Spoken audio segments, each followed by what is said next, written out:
welcome to Idio Talk, a Radiohead podcast hosted by the Glenn brothers. I am one of said Glenn brothers and one of your hosts.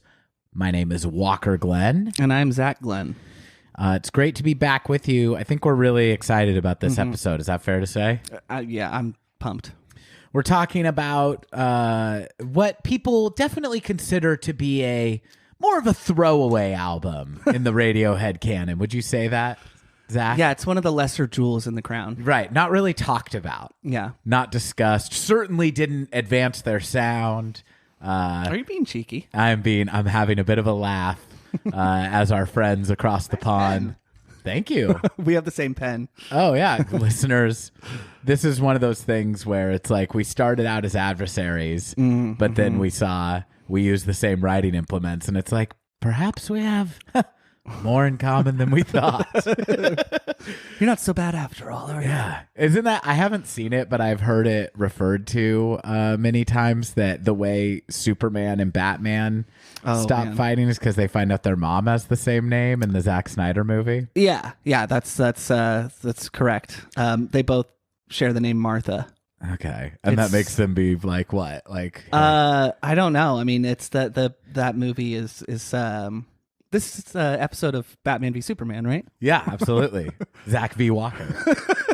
Yeah, it's and our mom does have the same. Our moms do have the same. That's name. right. Yeah, I mean, it's one of those things that like people reference constantly. Right. Must save Martha. So yeah, Batman has his foot on Superman's throat. Superman's like, "Hey, don't kill me. I have to save Martha." And Batman's like, "Hold on." Oh my God. Yeah, that's also not how you would say that. Right. You would say my mom. Right. But that's like his adopted Earth family. Fair enough. Okay. Which is kind of disrespectful to people who are adopted. It's like you say mom and dad. Right. I have to save my adoptive mother. It's like it's like in Royal Tenenbaums, how whenever he introduces Margot, and this is my adopted daughter, Margot Tenenbaum. Or when he goes, "We're going to go out and see your grandma." Well, not your grandma. It's so fucking... And she just kind of looks at him and is like, is it even worth it? Yeah. Yeah. Yeah. Great movie. I've been wanting to rewatch it, actually. It holds up. You know, did you see French Dispatch? No. And I mean, I have this problem sometimes where I'm like, oh, Walker hated it. It's doubtful that I'll like it. But honestly, I'm incentivized so little based on your appraisal because we have similar issues with Wes Anderson. And I think we like a lot of the same things that he does.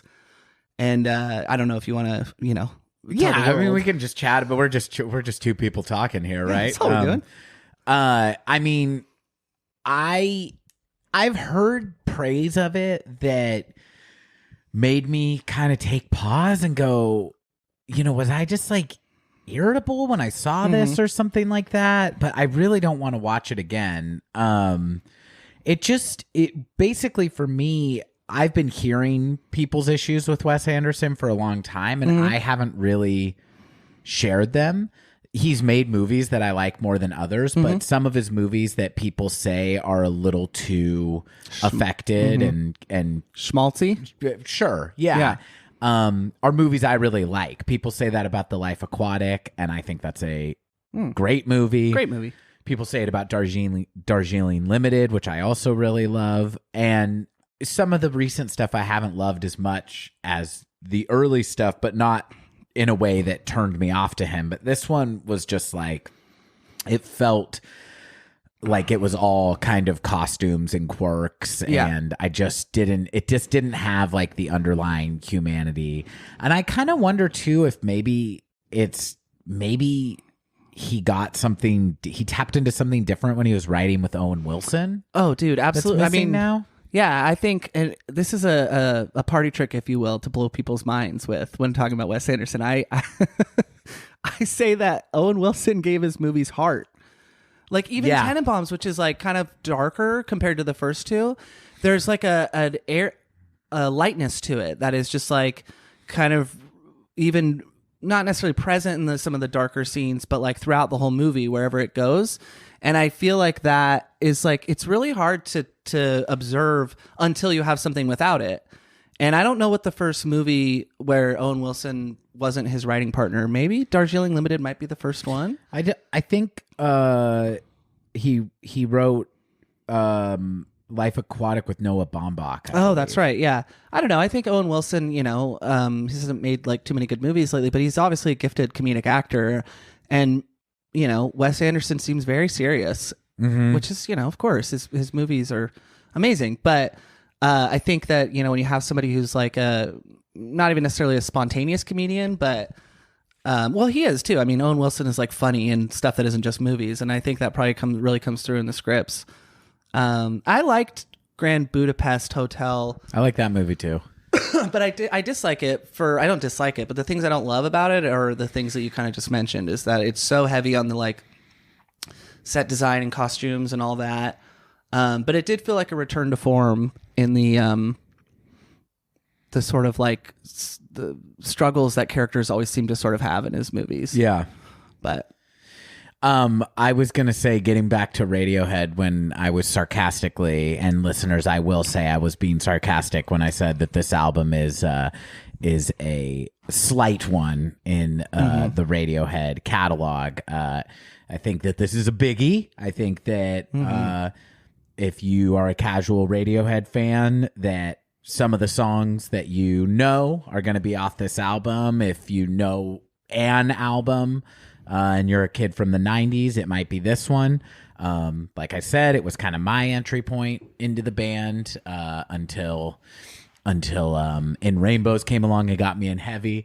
But a running joke that I had a lot of fun doing back and forth with a friend and possible future guest of the show, Jason Vitlasil, was when we saw Radiohead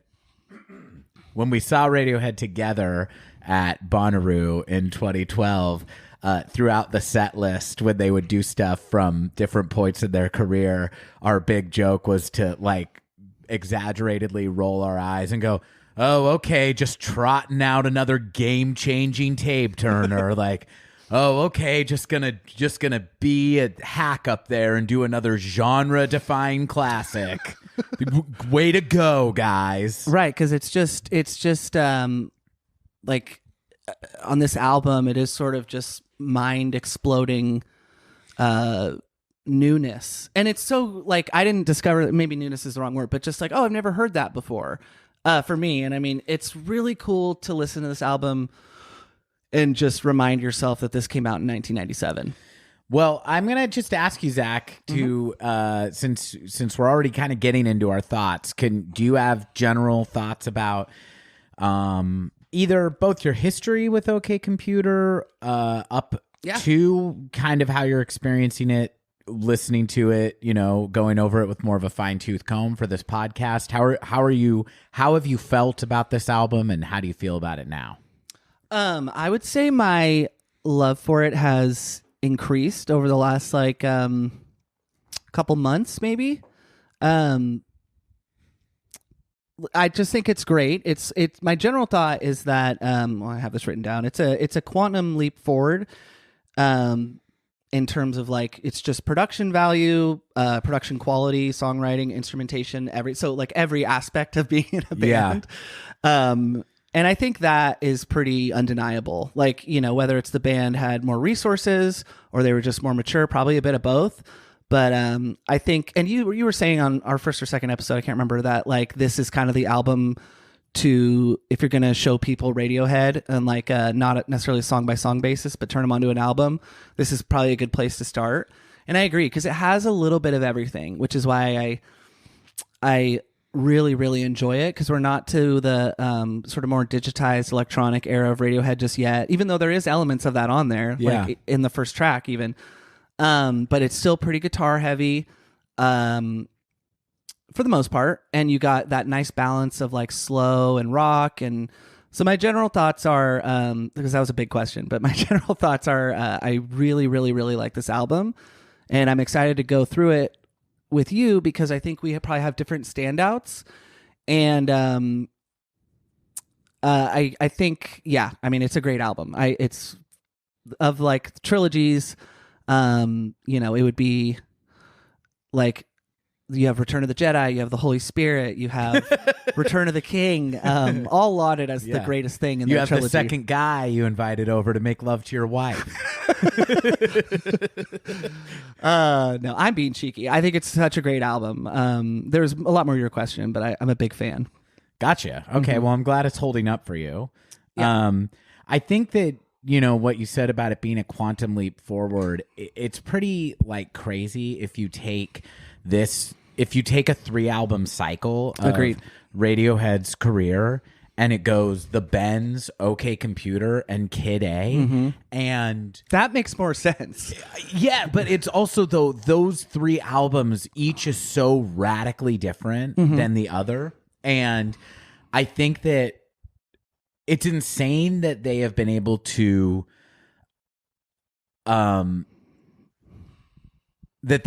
stick the landing on such a radical redefinition of their sound, not once, but at least twice in their career. And I don't think that after Kid A, any of the transitions they make are as radical or as jarring. But I mean, the transition from Ben's to this is really, really significant. And then I think that they maybe change even more with the next phase of their career. They do, because I think that, like, as somebody who, not even from my own experience, but there's a lot of bands where you can definitely be like, oh, wow, they got better, or they're trying new things and it works, right? I think U2 is a good, we talked about them a lot. That's just why I use them as an example. Like, Joshua Tree is better than its predecessor, which I think is like Unforgettable Fire or War. Yes. But it's like very much the same band, just like with the maturity to their sound. And this, I think, is the last Radiohead album that I can like solidly link to the Bends, because Kid A, you know, outside of the fact that you're like, oh, that's Tom York's voice, it does feel like a different band, and not in a way that was like studio meddling. I think it feels so genuine, whereas this one is so much better in all senses, but I can still reconcile the two artists. Sure. Which is funny because like they, in a 2-year span, like how, I guess just playing and touring a lot is how you get that much better and being an inspired artist, but it's nuts. You know, I with Radiohead, like as we do this podcast more, I find to talk about why they are the way they are on a particular album requires a great deal of speculation, because as we've discussed, they're just not that interested seemingly in sharing they're very generous with the product, you know, like they have tons of footage that they put out of them playing in the studio and concert footage and everything like that, but they just don't talk about themselves and their process that much. I was able to pull a little bit of that for this one, but you're right, it is a little hard to come by. Zach is kind of the crack researcher on this one, investigative reporter. But I think that a huge part of the leap here, like the musicianship on the Bends, is really, really, really rock solid and really matured from Pablo Honey. And I feel like what does the lion's share of growth here is maybe Tom York's songwriting. Even though their songwriting, I think, is it's a collaborative process, and musically, like everyone's contributing ideas and things like that. But it feels like the band was kind of ready to step into this slot, and then Tom York's kind of POV as a songwriter and ear for melody that is still accessible but odd and not what you expect it to be, really, really working in a style, and he's really working in a style that feels like, oh, I know that I'm listening to something that he wrote right away. He has a real signature touch in this, and I just think that's the thing, that the sound is super evolved, the production, everything, like you said, it's better and more interesting on every front than what they've done so far. But that's the thing to me that like is creating the skeleton of what they're doing with this album, is like, oh, Tom York is just a way better songwriter and composer on this album. Yeah, and they talk about. I am going to preface this is my only preface for the day, hopefully, but a lot of quotes or facts that I'm going to read off can be found in Wikipedia, but that was sort of a last minute thing that I discovered because I had done there's this cool documentary that I got. We'll talk about maybe later, and then there's a good amount of literature. Not literature. There's a good amount of quotes and stuff in this other book about Kid A that I've read. So I think Wikipedia just generally pulled stuff from it. But you can find in either of those books or on Wikipedia. Ed O'Brien says that. Who? Ed O'Brien? The Handsome Man? Oh, yes. Sorry. I was like, wait. I only know him by his title, The Handsome Man. Well, he hadn't quite grown into his handsome role yet. Oh, okay. Still a touch awkward. But anyways, I think Tom becomes handsome after this album. Agreed. Yeah, he's still a little harsh on the eyes. Oh man, I'm joking. But we do know he has a girl. He's at least handsome enough that he's had a girlfriend because we heard about her on the last album. Right. Well, this album is titled after her. He just has a computer as his girlfriend. No, but Ed O'Brien said that it was like a much more collaborative process. But Tom was still driving. You said lion's share. That's not what he says, but the lion's share of the songwriting and ideas. And yeah, so I think that, if we can trust the handsome man, then I think you're right on the money. So Tom, it sounds like he's really stepping into his role as kind of the leader of this band in this album. Yeah. Oh gosh, the other quote that's really interesting, Phil Selway, the drummer, says that they really wanted to depart from the introspective lyrics and sort of themes of the Bends. Yeah. And I read that and I had to read it a couple times because I was like, introspective, that album seems more like surface level, but I think I get what he's saying, the talking to my girlfriend or just that is sort of it's more personal slice of life. Yeah. Kind of stuff. And I feel like to your point about the songwriting, what goes away is the themes in this are ambiguous and ones that sort of resonate throughout time, sort of in a way that Dark Side of the Moon does that a little bit. Yeah. Time, money, just these themes that, the thing may change, but the money will always be a thing, and obviously time is eternal. And I feel like in a way, OK Computer does the same thing. And that's introspective and very broad at the same time. Right. And I feel like that's why this is the first album that those themes I think are really present. And it's not really an aspect of Radiohead's music that goes away. There's some songs that feel really personal throughout their whole catalog, but never this song is about a girl or this song is about, whatever thing. And this, I think OK Computer really kicks that off just in title alone. We're you could interpret it simplistically or you could extrapolate so much out of it. Yeah. Which I think we'll do. Yeah. I mean, I think that it's a really, really somber album.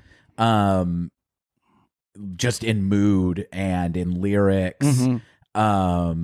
In sounds, it's it gives you, like you said, it gives you a little bit of everything. But I mean, I don't know. You kind of think about the 90s and I've never been to England, let alone experience the political climate there. But if you think about the 90s and just kind of the Clinton era here, and it's the beginning of the Blair era there, and there's kind of this Princess Diana was about to possibly lose she her life. died in 97 yeah. And but there is kind of this mood of optimism going into the 21st century, and I feel like the lyrics on OK Computer are a person experiencing all this quote unquote progress and kind of modernization of everything, and is viewing it with a great deal of anxiety and skepticism. And then there's this resulting feeling of kind of alienation, both in the way that we experience alienation, and then in some songs, or in one song in particular, literally the point of view of somebody who's get me off this planet. Yeah. And I really love Exit that music, about this right? album. Yeah, exactly. And the other thing I wanted to say just about kind of broad overtones is listening to this album a lot the last week, getting ready for this. for an album that is so concerned with kind of modernity, and an album that's called Okay, Computer. Right. Take it easy there, computer. All right. We've all had enough of your games, computer. Okay. Yeah. For an album that is like really, really focused on that, I was kind of like, I've listened to this album hundreds of times. Me too. And dozens of times over the last year. But I really was like struck by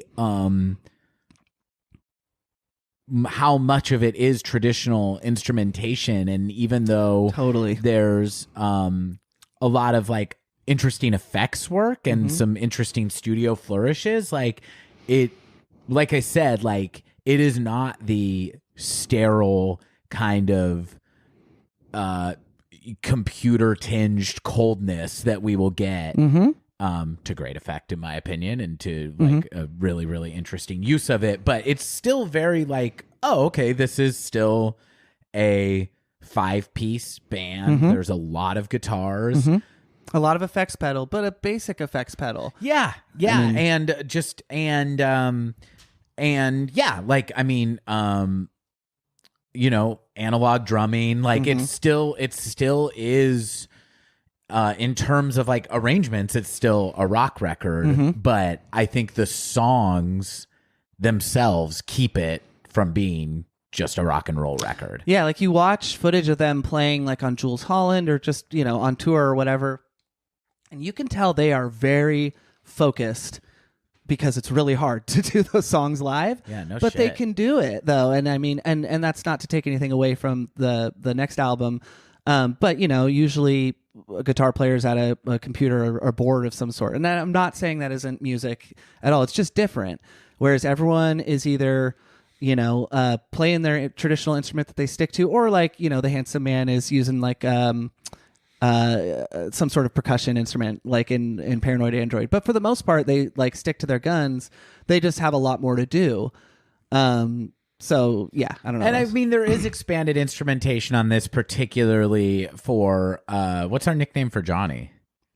I've just been calling him JG. JG. Okay, so like particular JG. for JG, he's getting to be a little more of like a Brian Jones on this album. He's playing the glockenspiel. He's doing more synth stuff. I think maybe he is at the keys more than Tom is at this point. Oh yeah. I mean, have you seen them play Karma Police on Letterman from this era? No. Yeah, he's just rocking at the piano, and he's throwing in a lot more like licks, so to speak, than is in the recorded version. But yeah, he's a really good piano player, obviously now, but like at this point. And I feel like, again, that's another thing. I feel like they really grew probably in different ways. Like songwriting is something technical if you're Paul McCartney, but not technical. Something that you can sort of use a template for. It might be a great template, but it's largely abstract. And I feel like Tom York really grew in the abstract ways. And you could see Johnny Greenwood, I'm sure he knew how to play the piano, but just became ridiculously proficient in the instruments that he plays. I feel like between the bends and this. Well, do you want to get into kind of some of the facts and figures about this album before we go track by track? Yeah, I wanted to say one other thing real quick on your like just kind of when it came out and going into the 21st century. If you look at this album and sort of interpret it as the way you did, which I agree with, and then you compare it to other like films, say, of that era, like Fight Club or The Matrix or something like that. Like those movies are, for some people, they age better than others, but they explore the sort of same things, I think, of like, oh man, look at this. We're all at desks and computers or whatever. I assume people have seen those movies, but they do feel a lot more dated than this does. Sure. And I think that, that's personal taste, but I think that this is just a very, very inspired album when you compare it to other works of art that try and explore the same concepts. But I think that's a great observation. And like, I think that this album really, like, I don't know if it's revisionism that you like get to look back and see something that like exists in its era, and you kind of attach profoundness to it. But I mean, this album, while sounding very ahead of its time to me, it was conceived and recorded in the second half of the 90s, and it sounds like that in the best possible way. It sounds like the end of an era, big time, and it is the end of an era for this band, but it just feels like, you know, of course Radiohead has no they're not Nostradamus. They don't have an awareness of some of the you know, turmoil politically and just like globally that's on the horizon, you know. But it does feel like there is a sense of dread. Yeah. And that the sense of dread is directly related to just the turning of the time culturally. Right, and the way they make it politically. timeless is by not being too specific. I think that's the problem with if you compare something like those two movies, is it's like, okay, they're so specific as far as what they're afraid of that they instantly become dated. You know, that they have to focus in on the computer that Ed Norton is using that's as big as this table, you know, or whatever. And I mean, that's fine, but those aren't timeless in the same way. And I think that it's like, I would compare OK Computer to something maybe more like 2001: A Space Odyssey, where it's like, sure, movies might look better now, but these concepts are just vague enough to where they like resonate and are timeless. And so anyways, we can move on. But. Dude, when you just said you would compare it to 2001, that's the really... Dr. Dre album? Both great. I would say that what those have in common is they're both great albums. Yes, this absolutely. one is that I would say OK Computer is slightly lacking in Eminem guest spots, but God, I'm so glad Radiohead has never succumbed to, I understand why bands do it, but that urge that once you're a big act, getting a rapper to feature on one of your songs. Oh, it yeah. Never fucking ages well. No, you take no. a great rock band, great MC, and get total crap. Yeah. No, I totally agree. No, I was going to say, for some reason, when you said it reminds you of 2001, I just got a mental image of watching 2001 with the sound off synced up to this album. Yeah. And I was like, that sounds like a really Well, I mentioned Dark Side do. earlier, and I mean, I don't have to keep making that comparison, but I feel like that would be the perfect movie to pair it with. 2001. Yeah. Well, you know, I think sonically there are some moments on this album that there's a song specifically that I think sounds like Radiohead by way of Pink Floyd, and very much Pink Floyd in the Dark Side era. All right. Thanks for letting me extend that. So you wanted to talk about facts and figures, I think? Yeah, or just to like get a little background information on. Yeah. I mean, we've covered some things already, but yeah, I know you have some notes there, and I have some notes, and let's mush those notes together like two computers sharing information across the superhighway. Totally. So they had been touring a lot. There's sort of a consistent theme I've noticed with Radiohead is like, doesn't sound like they like touring very much. No, it doesn't. Does it? But I feel like they have evolved to like it. But I don't know. You've seen them live, so you can tell me about that. Well, they didn't say that they weren't having fun when I saw them. No. But I mean, they don't. The footage from this era, though, they don't look stoked. Well, they probably are able to tour at their own pace now. At this point, they're still, you know, employees of a record label who are. It's compulsory that they do these super lengthy international tours. Well, and speaking of the record label, Radiohead decided while touring the Bends that they were going to self-produce this album, which is you know, I think it was a mixed bag for the band, like mentally, as far as how much it taxed them. It sounds like Phil and Ed did not like that, because the way they kind of talk about like the songwriting process without somebody there cracking the whip, so to speak, is, and they did have a producer, which we'll talk about in a second, but it's a big deal to you have to really focus. Yeah. And, you know, where all the corporate annoyingness and bullshit, you know, you're like, oh, that's awful. Where that can really come in handy is like in anything. You get an organized kind of like driver, and that has its own downsides. But Ed and Phil were saying, we're on a first name basis now, we're saying that like they would get 3/4 of the way writing a song, and then they would just get sick of it or whatever the reason may be and kind of move on. But it was this feeling of incompleteness, which is funny because I think that really comes through on the record, right? Like the songs do bleed into one another, but this is that the first time where you're like kind of lost in the void, which happens a lot with Radiohead going forward. So like I said, they were gonna self-produce it. They did. EMI projected sales volume to underperform relative to the Bends and how much Pablo Honey had been. Did someone mention my fucking name? Right. Yeah. So the head That's of my EMI character, head of EMI, by the way. Paul. Yeah. I've got to come up with a more Brit sounding name. Tony Bombadil. Right. And I mean, so he was like EMI was not feeling optimistic about Zach winked at me, ladies and gentlemen. About how it was going to sell, which I also understand, but it's also like who got the last laugh. It seems like a theme with Radiohead that their record label is like always like, they've gone too bloody far this time. Right. Okay, computer. What's it even about? Yeah, I mean, you could just picture like trying to market this thing was a real challenge. Is this a rock band or is this record made by fucking IBM? Right. Yeah, I mean it does. It's like right from the top too. You can kind of hear just the what is the first track on the Planet Telex? Yeah, like kind of a spacey weird thing. But this one, it really like comes out with an ambiguous bang. But they called the album difficult to market and uncommercial, and so this is cool because it kind of created an effect of bad promotion, which in turn created like private anticipation. So amongst all their fans and, you know, Radiohead were, and this is something they've been great at is being underground, but not, you know, like people know Radiohead, but they're not totally like Coldplay or U2. Well, we've talked about this a lot. They're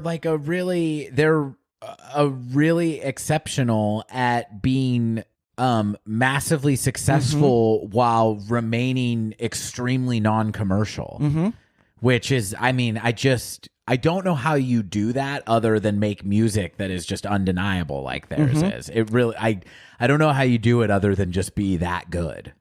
Well, yeah, but I think about like a band like Fish or something. I was just thinking of Fish. Who are like I understand Fish can like sell out Golden Gate Park or whatever, you know, like, but I couldn't sing one Fish song to you, and I have listened to them, and I think they're fine, but they are like definitively underground, even though I'm sure they want for nothing. Like they're not a struggling act.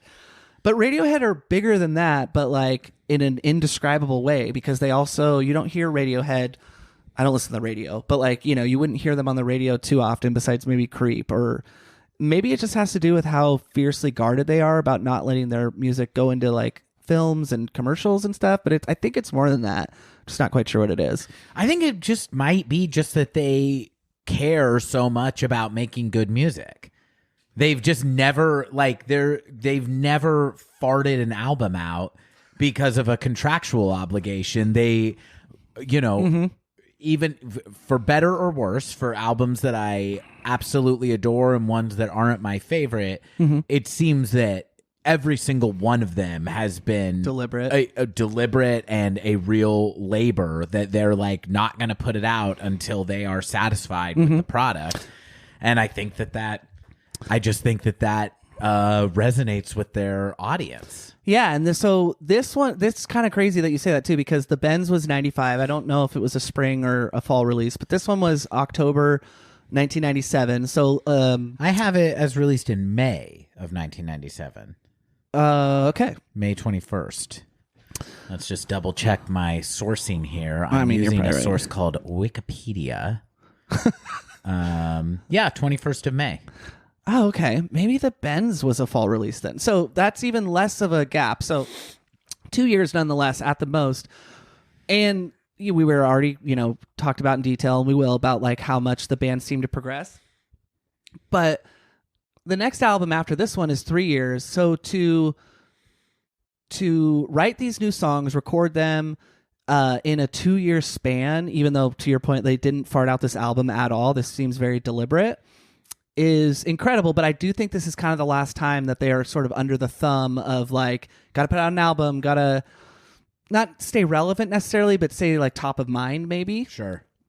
And that's incredible too, because they were on a break from touring, trying to record. I mentioned that they were, kind of struggling to get through the writing and recording process.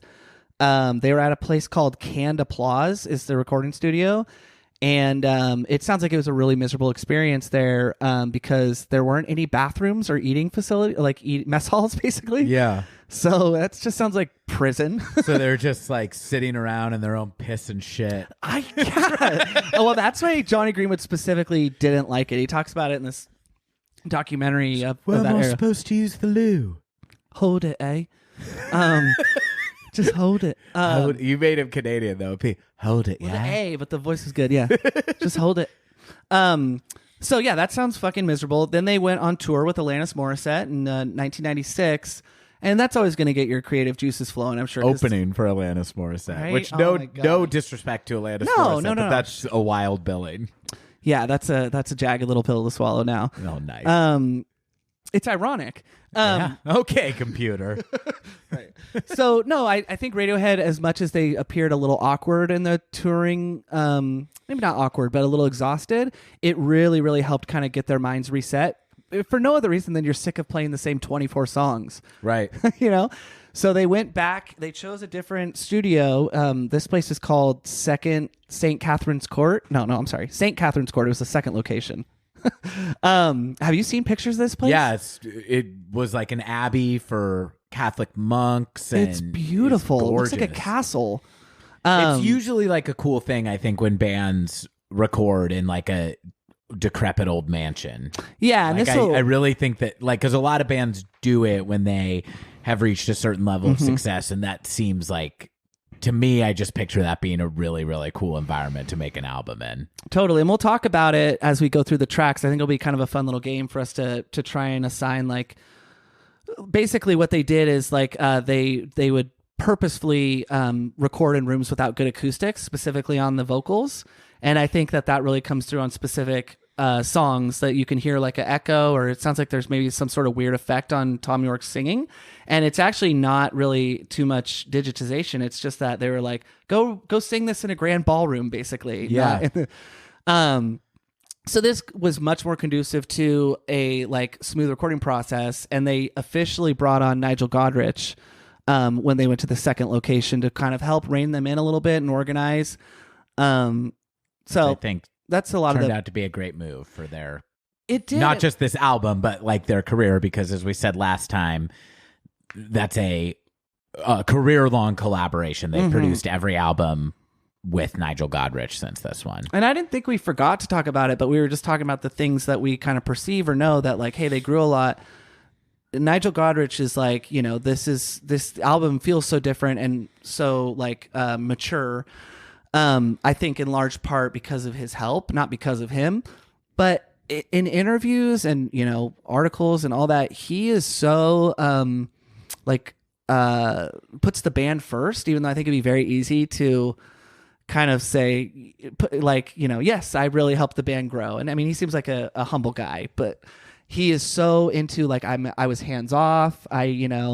It's really hard to get him to articulate how he even helped them, even though it's so distinct. Yeah. Especially, I think they just really like him. And like, I mean, I'm not saying he was like their Magic Alex. Yeah, totally. I didn't mean that like they just at the exclusion of him being incredibly talented.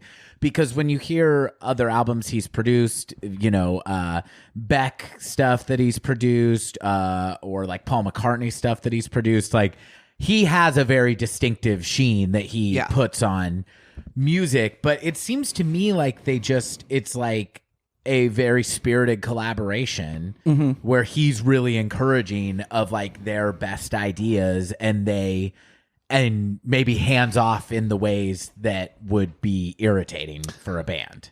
I think so. And I think where he's not trying to like hem them in. He's letting them explore. Well, I think where Radiohead were not necessarily struggling, but they were reaching for on the bends is like non-musical additions to either start or close out a song. Like you hear it in Planet Telex, or even in the bends. Most of the time it's just a voice or like a noise or something. But like in this song, on almost every track, there's something like a non-musical sound effect that really, I think, is a producer's mark. In the kind of the same way George Martin helped the Beatles like merge in A Day in the Life, like this big orchestral build to a fragmented song that Paul had written. Right. And it doesn't feel like super coherent, but that's sort of the beauty of it. It's kind of like how Daniel Day-Lewis's character in Phantom Thread like sews his like initials into like little hidden areas of the dress or whatever. That's Nigel Godrich. Yeah. Well, and I mean, you use Beck as an example. There's something distinct about that album Sea Change where not before or after has Beck done some. I mean, Beck's done a lot of different genres, but like just the little, it's almost indescribable. But I think you probably know what I'm talking about. Like the little marks where you go, oh, I could kind of hear that, in a Radiohead Yeah, he has song. a really distinct like sonic atmosphere that he puts over everything. Largely probably without because it of being that. distracting too. Oh, totally. He doesn't like force too many bells and whistles on it, but No, and his background was in like dance electronica too, which is really cool that he was able to bring that. So I mean that was a lot of information, but I think it's we had both written down something. I want to get to Yeah. that, but before we do that, I did just want to say I think the most surprising thing for me about this kind of session that I've been spending with the album, and I read a 33 and a third zine about this album a few years ago, like 10 years ago, but yeah, I really was like coming to this like not super familiar with like the background of the recording process, and you touched on it. I think the thing that kind of surprised and delighted me the most in researching this album was how much of it is done live. Yeah. And that just impresses the hell out of me. Agreed. Because these songs are so intricate and some of them have so many disparate parts all shoved together, and there's so much noise on this album that is like we've said, like is kind of an evolution of some of the stuff they were playing with on the last album. And I'm so impressed. And as much as I think critics sometimes get it wrong and are up their own asses, there was a quote from Spin magazine about this album. Spin was still good back then. Sure. I mean, and they were good with what they said here. They described this album as a DIY electronica album made with guitars. And I just thought that was a really good summation of what makes this album so interesting to listen to. Is the songs are composed as if they have been chopped and screwed digitally, but they're just not just obviously, but it's really light on overdubs and kind of studio post meddling, and that's it. I just was really, really blown away at learning how much of this album was made in the room. Yeah, Ed O'Brien, the handsome man, said that about 80% of it was recorded live. And so you go, okay, well, what was the missing 20? I think the other 20 would be the vocals, and but Tom else. said a lot of his like one take maybe. A lot of these are first takes because he didn't want to like get too in his head. Yeah, and I think his voice sounds better than it has on either of the albums. It does. And like one of the things that I love about Tom York's singing is that he kind of floats above whatever melody, and as the melodies get harder and harder to discern, especially on this album and all going forward, like each time you see a Radiohead performance of a great song, he'll pick his spots differently. Yeah. And I think that, he obviously sounds like crystal clear and amazing on this album, but it does feel like he's sort of not improvising, but like floating in a way that if he had too much time to practice it, it wouldn't be there as much. Yeah. Yeah, I was blown away by that too. Yeah, really, really fucking cool. So you were getting to it. Let's talk about, we both, independently of knowing that the other person did this, we both... Guys, I swear. Yeah. This is that sibling thing that you get from listening, is we think alike, ladies and gentlemen, and we'll find out if we sound alike by if you can tell our voices apart on the... if people say our voices are too similar, as you pointed out they may be in the first episode, I should just give pitch one of us way down or up.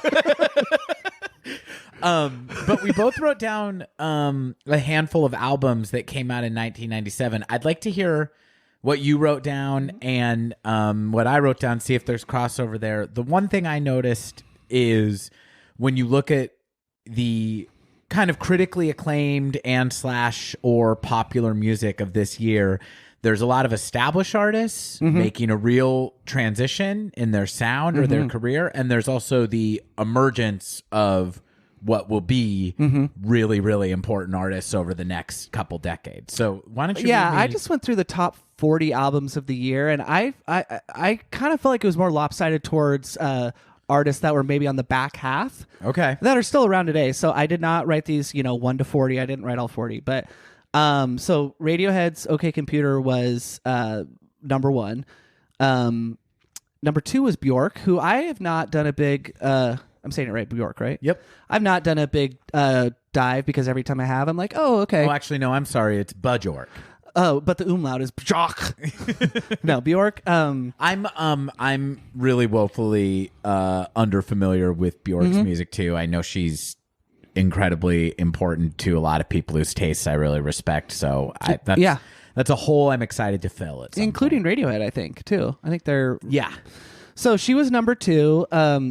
Janet Jackson's album, I didn't write the name of the album, but she had an album that was number 6. The Foo Fighters, number 9. Now, the Foo Fighters, are this still... album is on my list. Yeah, are still relevant, but I would kind of tie Dave Grohl to Nirvana in that way, so it's sort of like half in, half out. But this is the album that came out in 97 is Color and Shade, which I love that got album. back into listening to in the last couple of years, and I think really, really holds It's great. up. Yeah. It's a really great album. Number 12 was the aforementioned U2, the album Pop. Now that one is interesting just because of where they were in their career and where Radiohead are and will go. And another, I think, an example of a band struggling to redefine itself. Absolutely. They're a few years away from Octoon Baby. They're kind of, I would say, maybe struggling for relevance. And 3 years before this, All That You Can't Leave Behind, which came out the exact same year and month as Kid A. There you go. Number 15 was Wu-Tang Clan, pretty timeless. Not much to say there. I just thought it was an interesting addition. Yep. And number 40 was Metallica's Reload. Now, very, very different bands and sounds, but Metallica, to this day, I think are obviously beloved and kind of eternal. But this album sucks, I think. But does it have Fuel? It does. I love that song. I know. I feel like I know my brother so well, where I thought that story was gonna go to, man, that song's dumb. But you're like, yeah, I was at the gym and Fuel came on and it was great. I was like, what? It's like a dumb song, but it's like a really catchy melody and great riff. And but I know people hate that album because it's like them Unforgiven 2. not being a metal band. They're like just being kind of a rock band at that point. Totally, yeah. And I mean, they do sound kind of like bar bandy on that album, but Yeah, I it's just interesting to think okay, wow, so a lot of these bands, U2, Metallica, regardless of their genre spanning differences, it is sort of not the mighty falling, but only in hindsight can you see oh wow, the tide was turning. I expected it to be more the other direction, oh wow, Backstreet Boys, NSYNC or whatever, or Britney Spears were all, but they were maybe 1 to 2 years later. Sure. So I think maybe just my perception of what was big at the time is off because I was 8 years old. And I feel like it was a snapshot of people that were on the back half. But then you can talk more about the up and comers, please. Yeah, well, those are great. I had a couple of the ones you mentioned on my list, but just some other albums that came out that year. So, some really interesting stuff happening in hip hop. Missy Elliott's debut album came out that year, Super Duper Fly, which is a great record. You've got Erykah Badu's debut album, Baduism, who is somebody that I've become a little more familiar with, the breadth of her career in the last couple of years, and it's a really good album. And she's still making albums today, so the beginning of a long career there. You have Daft Punk's debut, Homework. I saw that one. Built to Spill. You got a Built to Spill album. You have Dig Me Out by Slater Kinney, album I really, really love.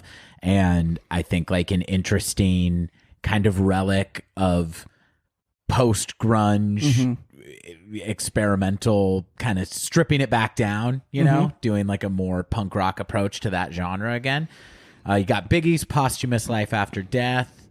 You have Bob Dylan doing Time Out of Mind. Right. And this is an album when people were like, Dylan's all washed up. And then it has So sort of his comeback, right? It's a big comeback, really moody, kind of dark album, and has a song that I think won an Oscar for Dead Man Walking. And as of the date of this recording, an album that turns 25 today, you have Elliott Smith's Either Or. That's right. And that was actually higher than expected because of the movie kind of promotion. Well, correct? this is his last independently produced record. So it's him doing a much fuller band sound, but pre-EXO. And so it's still like kind of lo-fi in its recording, but it's no longer him with like, double tracking acoustic guitar and vocals on a tape machine. It's in the studio. And another one too, just artists like in transition. You also have Mariah Carey's Butterfly, which was her album where after being kind of forced by like the suits at her label into this like adult contemporary lane, she's getting to do what is more interesting to her, which is doing like R&B and having rappers feature on that album and stuff. So I just think there's like a really interesting kind of new wave coming at this point in music of bands like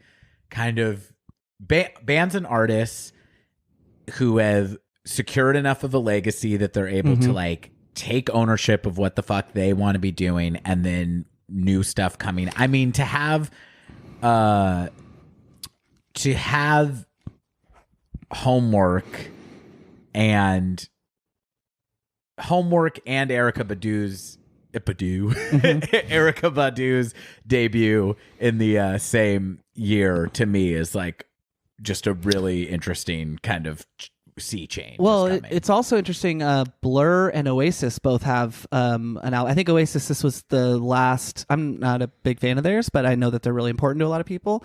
And certainly like Radiohead's cousin, I would say at this point. Yeah, I think they're kind of like the like drunk shitty cousin at the family reunion that you don't want to talk to. Yeah. But like as you're hitting your like later teenagers, you're like, this person sucks. Yeah, I think Oasis is dog shit. I do too, but I mean they're like the YouTube algorithm like doesn't understand me after all this time. It's like sometimes it'll recommend like why Oasis is the greatest band after I'm watching like how Radiohead use key changes, and I'm just like, no, I'm not interested. Right. Like it's like a pesky telemarketer or it's something. like how I like watch like lefty political stuff all the time, and so they're just like, surely you must love Jordan Peterson. Why don't you love Jordan Peterson? I only mentioned Blur too because I know that like the Benz is frequently compared to like it's good, but it could have been easily a Blur album. I don't know if that's like but I've heard several people like on whatever kind of medium, like when they talk about like how OK Computer blows them away, that comparison is often made. So, okay, fair enough. Oh, one other album that I think I should mention just because of like the seismic impact it had on culture, how it changed rock music, and how it kind of brought us as a society forward by leaps and bounds, that came out in 1997 is The Offspring's Ixnay on the Ombre. So moving on. Yeah, not in the same way Americana did thereafter, but it's close.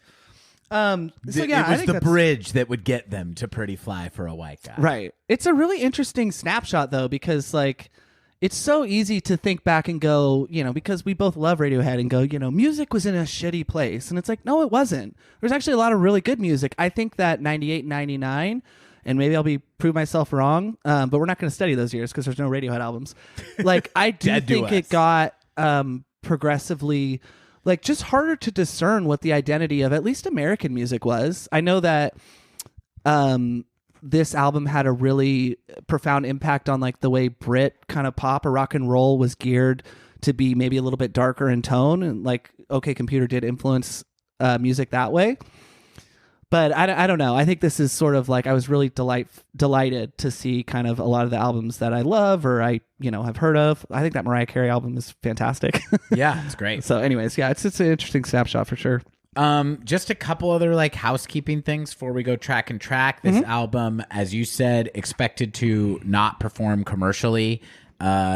Debuts at I don't know if it debuts. It hits number 1 on the charts in the UK, number 21 in the US.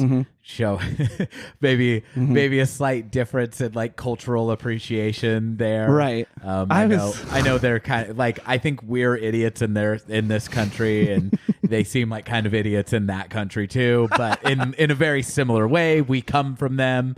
But maybe a slightly higher appreciation for arts, I would say, based on just this alone and just some of their comedy shows that we see and things like that. They got it a little more in the UK, but does really, really well worldwide. Well, also we were talking about hip hop, and I think you really enjoy a lot of those albums. Hip hop was kind of just, I think, coming into, go easy on me, but kind of coming into mainstream consciousness in the States a lot more.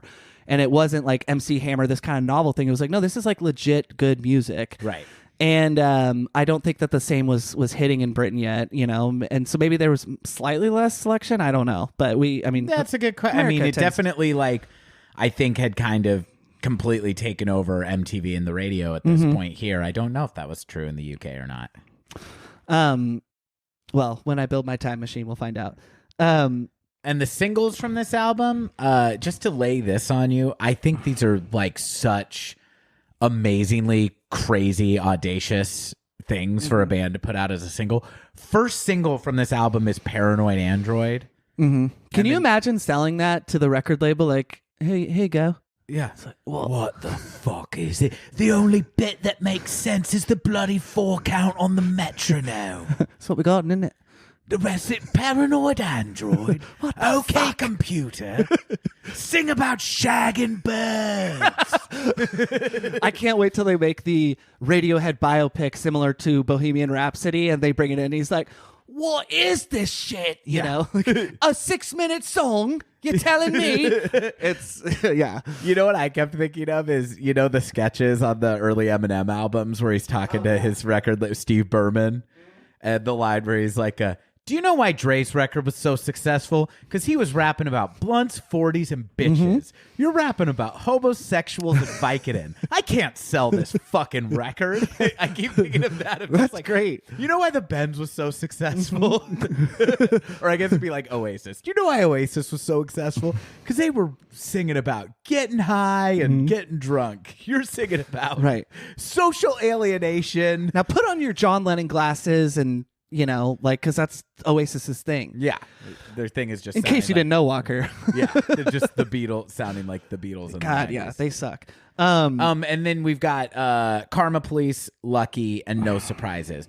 Karma Police, I think, an equally kind of like challenging... Not equally, but another really challenging single. Lucky and No Surprises seem a little more radio friendly to me, but all of these are like kind of somber, weird songs. Well, Lucky was recorded in one day and is what was sort of the bridge from their touring with Alanis to having Nigel Godrich be the full-time producer along with them, because they had worked with him slightly on the bends, and I think Lucky was written and recorded for like a charity type album. Yeah, they were commissioned by Brian Eno to do a song. Yeah. And it is funny that one not funny. It makes sense that that's a single because it's in like Radiohead fashion. There's like some cool different kind of chord progression, but it is a pretty straight song as far as singles go compared to pretty much the rest of those. Do you have any more background information? At this point, we're already talking about the songs. I feel like we should get into it track by track. Did you have any other background information? It was nominated for Album of the Year. It won Best Alternative Album. That I think nominated for Album of the Year by who? The Grammys. Okay, I want to say the ones that matter. I gotcha. But no, that's pretty much it's nominated for. I'm going to say it's nominated for Album of the Decade by Idiotech, a Radiohead podcast. Totally. And who won, Zach? Of the 3 that we have to choose from, or all of them? Let's say of the 3 we have to choose. Oh, wait, are the only albums we're nominating for Best Album of the Decade Radiohead albums? Yes. Okay. Open the envelope, please. The winner is La La Land. No, sorry. Okay, Computer. Sorry, guys. The accounting firm we hired fucked us over. Thanks, Warren Beatty. No, it's for sure. I don't know of an album in the 1990s, honestly, including all of music. Shocking that I would choose a Radiohead album. But I mean, there's some great albums in this decade, and it's my favorite. The 90s is one of my late 60s and mid 90s are probably my two favorite eras for music, for popular music at least. Yeah, I mean, I'm a big fan of 1982. I think, particularly in America, music was in a great place. What do you have in 1982? Nothing. It's it's like the 70s is forgotten, and it's all. I'm sure there's stuff I love, but I think the 80s is a rough decade for me. I think once you I mean, there's things on the commercial front can be a little bit bereft at certain points, but I don't think there is actually any point in history where there's just not good music being made. No, of course not. Sometimes what is popular in the mainstream and resonates with me artistically lines up very nicely. In the late 90s is definitely one of those times. As seen by Radiohead's Okay Computer. Cool your jets, buddy. Do you think this album, their original title was Okay Boomer? That they saw that meme coming? No, but I mean, we were talking about the propheticness What if of it. it was called Okay Boomer? Would you enjoy this album as much if everything about it was the same, but it was called Okay Boomer? Yeah. And the cover art, instead of the cool cover art, it was like a big fat guy. yeah, or I was gonna say like a cool Gen Z kid kind of saying "Okay, Boomer." No, but I mean, if it was called that, then I don't think Boomer would take on the same meaning now. But the genius to computer is a word. Imagine if they made it more specific, okay, iPhone iMac. or something. But so they nailed it there. Good job, guys. Yeah, well done on this album. That's what I'd like to say. Radiohead, well done. You get all the way to the backstage. You their stage managers said they know you got to keep it quick, and you just go. You did a good job on that album. Yeah. You just walk away. I know. What if you can only compliment them? You have a quick audience with Radiohead, and they're like, okay, the guys are really busy. They don't really like doing meet and greets. They've said that they have time for one. Zach, Radiohead, your favorite band, they reluctantly agreed to meet you. They will allow you to give them one compliment. And you can't just say, I love your music. Right. You have to give them one specific compliment. That's not a compliment, really. Yeah, it has to be... God, dude, I don't know. I mean, they're not... This is a hypothetical, and I'm struggling. I can't imagine how dumbstruck I would be if it actually materialized. I think I'm going to have to say... Tom, I like your aviator sunglasses on the liner notes of Pablo Honey. I think I would compliment Phil, and I would say, dude, way to embrace the hair loss. You look so good compared to Pablo Honey and the Benz. There you go. Yeah, and he'd be like, what the fuck? Get out of my face. Yeah. I'm not even bald. This is a stylistic choice. Yeah. No, let's hit the tracks, shall we? Let's go through the album 1997's OK Computer. So starting off with the album, we have the opening track, Airbag.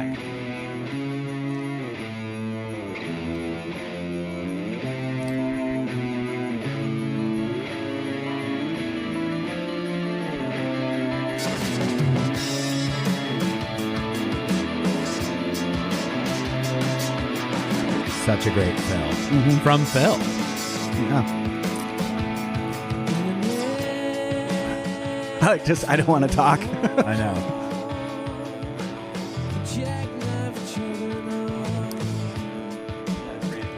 Yeah.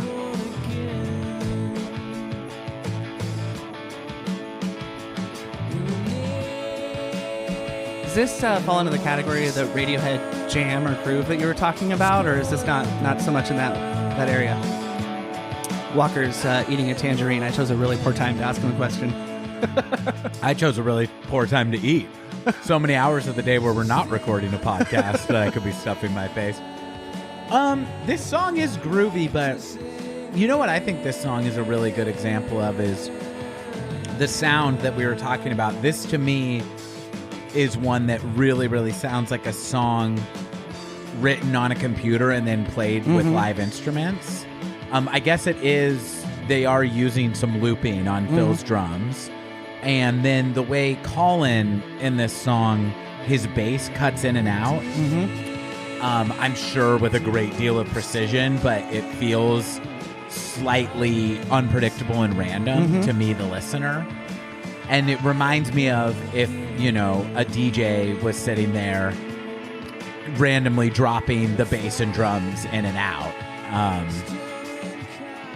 I think it's a perfect opener, and it's another opener just like the last album that's a real statement saying we're doing something very different here. Yeah, Radiohead's openers, the opening track on their albums, I would say starting with the Bends, they continue to increase in their quality for me.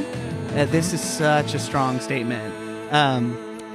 What I think is really cool about it that is unique to this album and then the albums going forward is this song doesn't really have a chorus. And like Radiohead, I think the reason why people's ears are tickled when they hear Radiohead as something different is because, and that's a hard thing to pick out, is structure is different in their songs. Like this song, you could maybe pick out a chorus, but it doesn't stand out at all. Sure. I guess it would be that interstellar buzz, right?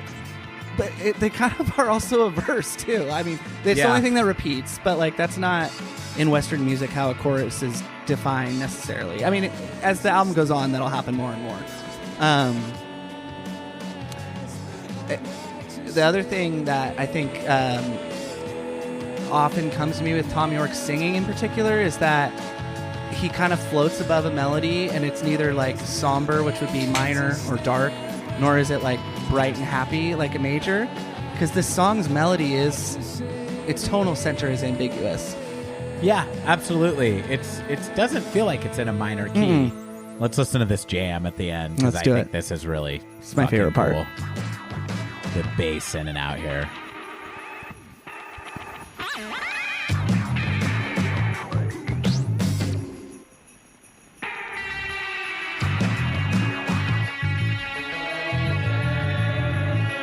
Backing vocals group in here. Oh. And then we got that main riff comes back in. It's my favorite part.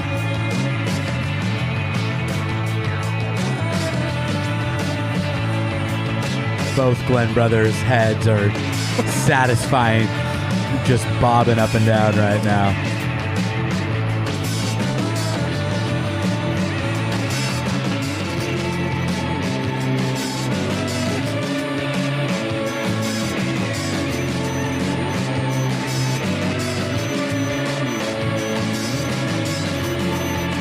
So good. I'm getting chills.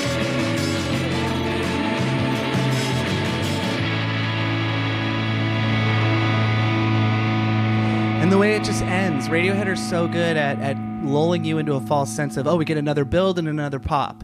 And that's like, it leaves you longing just a bit more. So we get right after that metronome into Paranoid Android, a song that you consider to be kind of a throwaway. Yeah. We can just kind of let this play in the background. This song sucks. We hate it. I don't even like this album or this band. No, this song occupies the 3 spot in my favorite Radiohead songs. Okay. Yeah. And like ever of their entire catalog. And I take it that 1 or 2 have not come up in our discussion of the albums so far. Correct. Yeah. They're not on the bends. No. Or is your favorite Radiohead song Anyone Can Play Guitar? Philosophically, yes. Yeah, so this one was, they were inspired by Happiness is a Warm Gun, is what made them want to do this thing where they force together these different kind of disparate sections. Mm-hmm. The name of this song is taken from Douglas Adams' Hitchhiker's Guide to the Galaxy. And also the name of the album. Mm-hmm. Okay, computer. I wonder if I can turn off that echo of us. Is there an echo in here? Let the song play.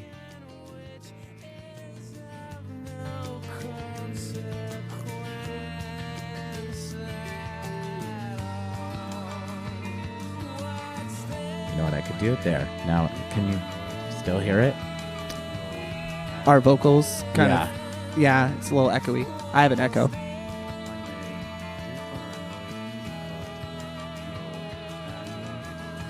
What's that talking on the track that they're doing? Do you know? I may be paranoid, but not an android. That's awesome. Yeah, it's great. Maybe if I turn off feedback protection. Is that Johnny on the electric piano? It's got to be.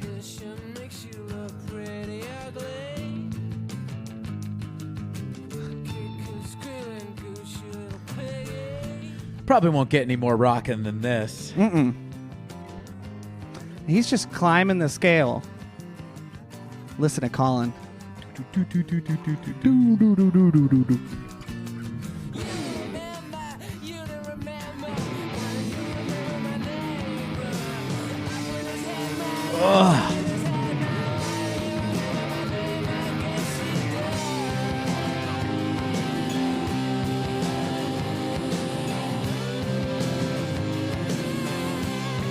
Surely that's all the rock they have in them. Oh, God. You sons of bitches.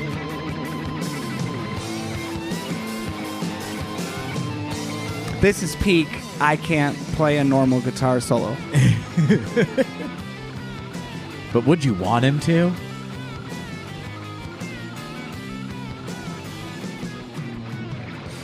Okay. That was a great song. Yeah, we had our fun. Oh my God. You blokes. Surely they won't modulate. I was just saying the opposite of everything that they do. And there is some recording trickery happening in that there's vocals are layered, but it's all Tom York. Oh, he's... also, is the low vocal digitally altered? I don't know. It sounds like it could be. It's so low.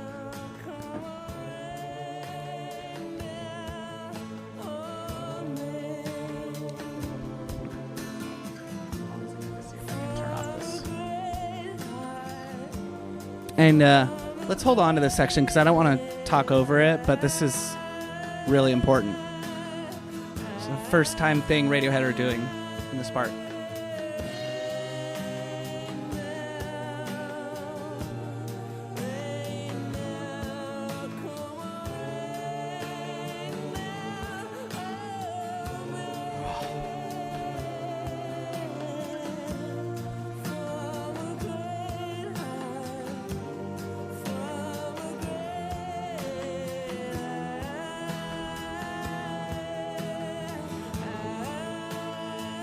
Vibrato.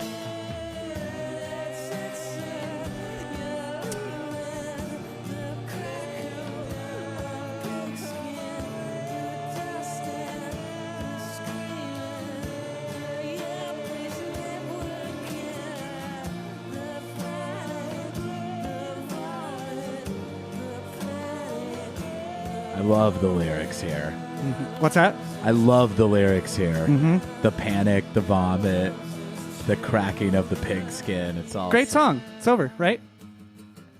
Oh. You got us again.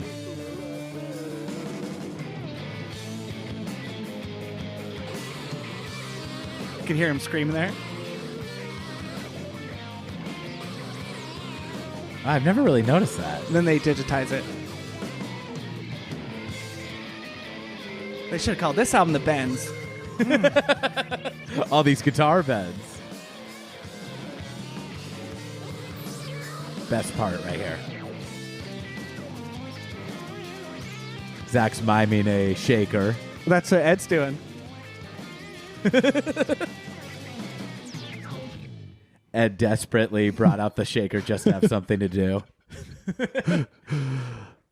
All right, so at that point, I feel like they've kind of taken you to Crazy Town. And here we get what I consider to be the first kind of like them letting you up for air on the album. This is Subterranean Homesick Alien. I think this song is very understated in how weird it is. Agreed. It's like one of the most, like, if I was a pot smoking man, I would very much like to like roll and smoke a doobie to this song. It's so good call. pleasing sonically, but I was listening to it on headphones earlier today, and for such a pretty song, like musically, it's pretty chaotic when it gets to those choruses. Yeah. How do you feel about this tune? I like this song. I used to like it more than I do now, and there's nothing I dislike about it. And I think part of the genius of this album compared to the Bends is the sequencing is so perfect. And we were talking about comparing it to Dark Side of the Moon. I feel like OK Computer, some people have called it a concept album. The concepts are broad and a bit vague, but I think it's this is like if it was or is in any way, this is like a very nice interlude to what we just experienced. And I don't ever know if it's like because my mind was so blown by what I just heard in the previous two tracks, which run together like companion pieces. I mean, they're very different songs, but like you need the end of Airbag to go into Paranoid Android and kind of enhance it. This one, I think we're going back into maybe U2 influence territory, even though U2 would never write something this complex. I don't know what it is. It's definitely like it's like a little more of like it's interesting to me that this isn't a single because I think it's one of the more radio-friendly songs. But I think you have it right on the money. This album is perfectly sequenced, and they really pick the pretty moments very carefully, and it's usually after you've dealt with something really abrasive, like Paranoid Android. So I really like this song, and I really like its placement. Yeah, they definitely dial down the amount of instruments playing simultaneously, which is a really wise choice. Yes, but the keyboards go real. The Johnny on the Rhodes in this one, she starts playing some crazy scales in those last couple choruses. And one thing, I think this might be a good place to interject it. One thing they do really well with the Rain Down section in Paranoid Android, previous song, is we could talk about it at the end, but the music and vocal style do something called word painting, and I think this song carries that over. I mean, just the title, Subterranean Homesick Alien, the song feels very spacey and sort of psychedelic. Which you could say that and be like, let's make a spacey psychedelic song. Then executing is really hard. Yeah, totally. And the title is a riff on the Bob Dylan song Subterranean Homesick Blues. And the lyrics seem to be from the perspective of someone who believes they were abducted by aliens or perhaps is an alien. I kind of think of it as somebody who is out of place because they are an alien who's waiting to be picked back up. That's how I interpret it. And maybe like they're even stuck in like a human body or something. Sure. But I have to pay him a compliment. I was going to say that's what I would ask them, but right here, these keyboards right here.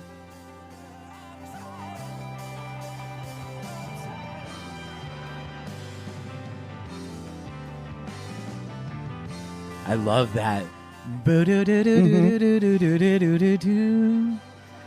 Now, here's a question I have. I don't necessarily feel like we have to focus on this, but it came up in the last episode. So Tom York is like a sober guy? I don't know. I know that he was his drinking was out of control during the touring of this album, and he had a nervous breakdown. Of this album? Yeah, so 97, 98 on the supporting tour for this album is when he was drinking to excess. I don't know that he is, not drinking now. Right. But I think he Okay, but he has professed to have like cleaned up his act and like gotten sober at some point. I was just curious if it was before this album, because I think the lyrics on this album, they really do sound like somebody grappling with like a new level of kind of anxiety. But I guess also maybe that could have more to do with becoming super huge. So this song, listeners, you probably recognize, was written and recorded for Baz Luhrmann's Romeo plus Juliet. Yes. And I believe is in the twilight of the film, the exit music. Yes. After this is exit Juliet. music for a film. Is Juliet a Capulet or a Romulet? I always forget. It's not Romulet, Montague. She's Romulet. It's like Star Trek. I don't know. I think she's a Capulet. She is, yeah. Romeo Montague. Don't love this song. I know this is a fan favorite. Don't dislike it. I didn't mean to spill the tea too early there. No, I'm shocked. I adore this song, and when Colin comes in on that distorted bass, to me is like his shining moment of the album. On an album where the bass playing is spectacular. I think spectacular, and also I think mixed much more forward in the mix than it was on their first two albums. So like the rhythm section in this album is out in full force because the guitars are doing so much wall of sound atmosphere. They really lean on Phil and Colin to like hold the bones of the song together. But I love this song, and I love this part with the... I love this part as well. The sampled voice, what is it, like choral setting on like a cheap keyboard. Exactly, and I was wondering if during the Rain Down section of the... Sorry, guys, a different song. But that sounds like it could be the same effect, too. Almost like when Ferris Bueller's playing with his piano. Now, knowing that you don't love this song aside, I do think that it's interesting to kind of mark the two sides of the recording sessions for this album. And I do think you can really tell the change in mood here. So they recorded Electioneering, we haven't heard yet. No Surprises, we haven't heard it yet. Subterranean Homesick Alien, the one we just heard in The Tourist. They recorded all those in the first batch when they were still at Canned Applause Studio. And then this was the first song they recorded in the mansion. And I think that that first batch is more of the like kind of psychedelic, not upbeat, Subterranean but like prettier. Homesick Alien and The Tourist really matched one another musically in a way. Yeah. And then here I just think that the other batch of songs on this album, this, Subterranean, Homesick Alien, Airbag, we are dealing with like kind of a dirtier, darker, more paranoid sound. And right here, I just want to play this part because the bass line here is fucking insane. Come on, tell me you're not feeling this. Oh, I love this part.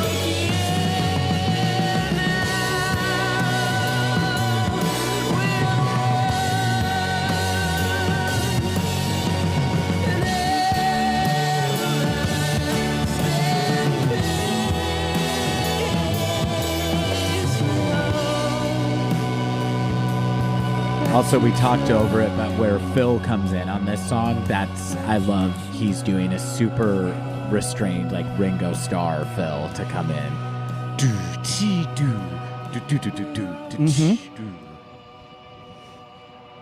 So is this we haven't talked about highlights and lowlights. Is this perhaps your lowlight of the album? No. There's a song you like less than this song. I think, it's not Fit or Happier, is it? No. I really love that. It's like, is this the fifth song or the fourth? This is track 4.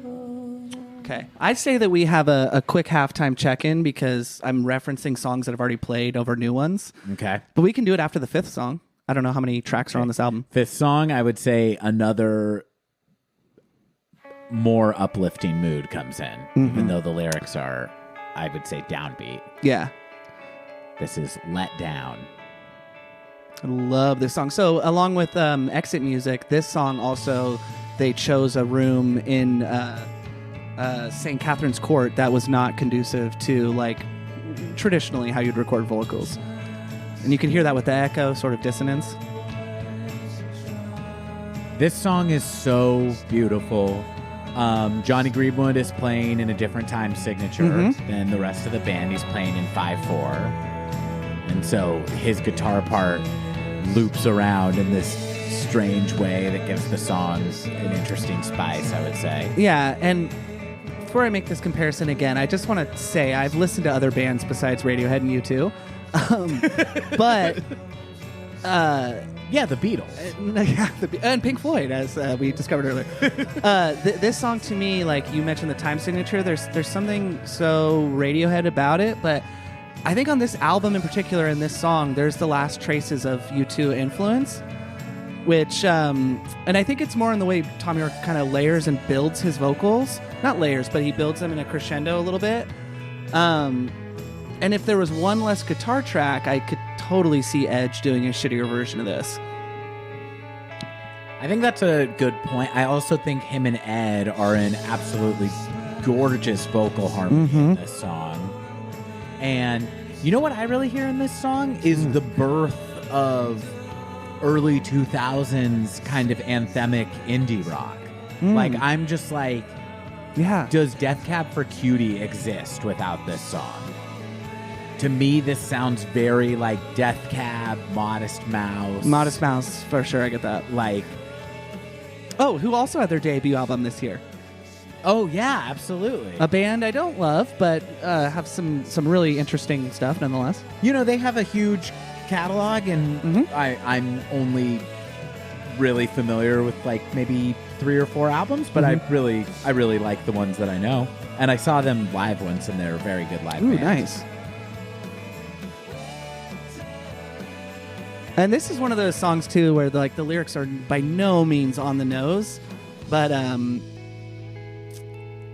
let's look at the lyrics. We haven't, because we have referenced, I think Tom York's lyrics take just a gigantic leap on this album. Yeah. And there's some motifs too in the one we just listened to, both in Paranoid Android and I was going to say pigs are like a motif that comes up a couple times. Oh, totally. That's why I want to do a halftime so we can discuss that song just a bit. Okay. Cool your jets, computer. Yeah, okay, computer. Wait, where does he say pig other than... Kicking, squealing, Gucci little piggy. And then the crackling of pigskin, but that's both in...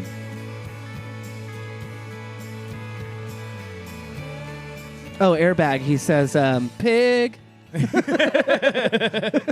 Well, Karma Police, Karma Piggies. Yeah, there you go. I don't know. I'll know it when we hear it. But there's also a pig in like the collage of artwork that makes up the liner's notes. There's a pig. Yeah. And I feel like it's just a slightly subverted reference to kind of like human cattle. Like Absolutely. All this just kind of being shoved through. This life. is one of my favorite vocal points of the entire album. Okay, here we go. I'll turn it up a little.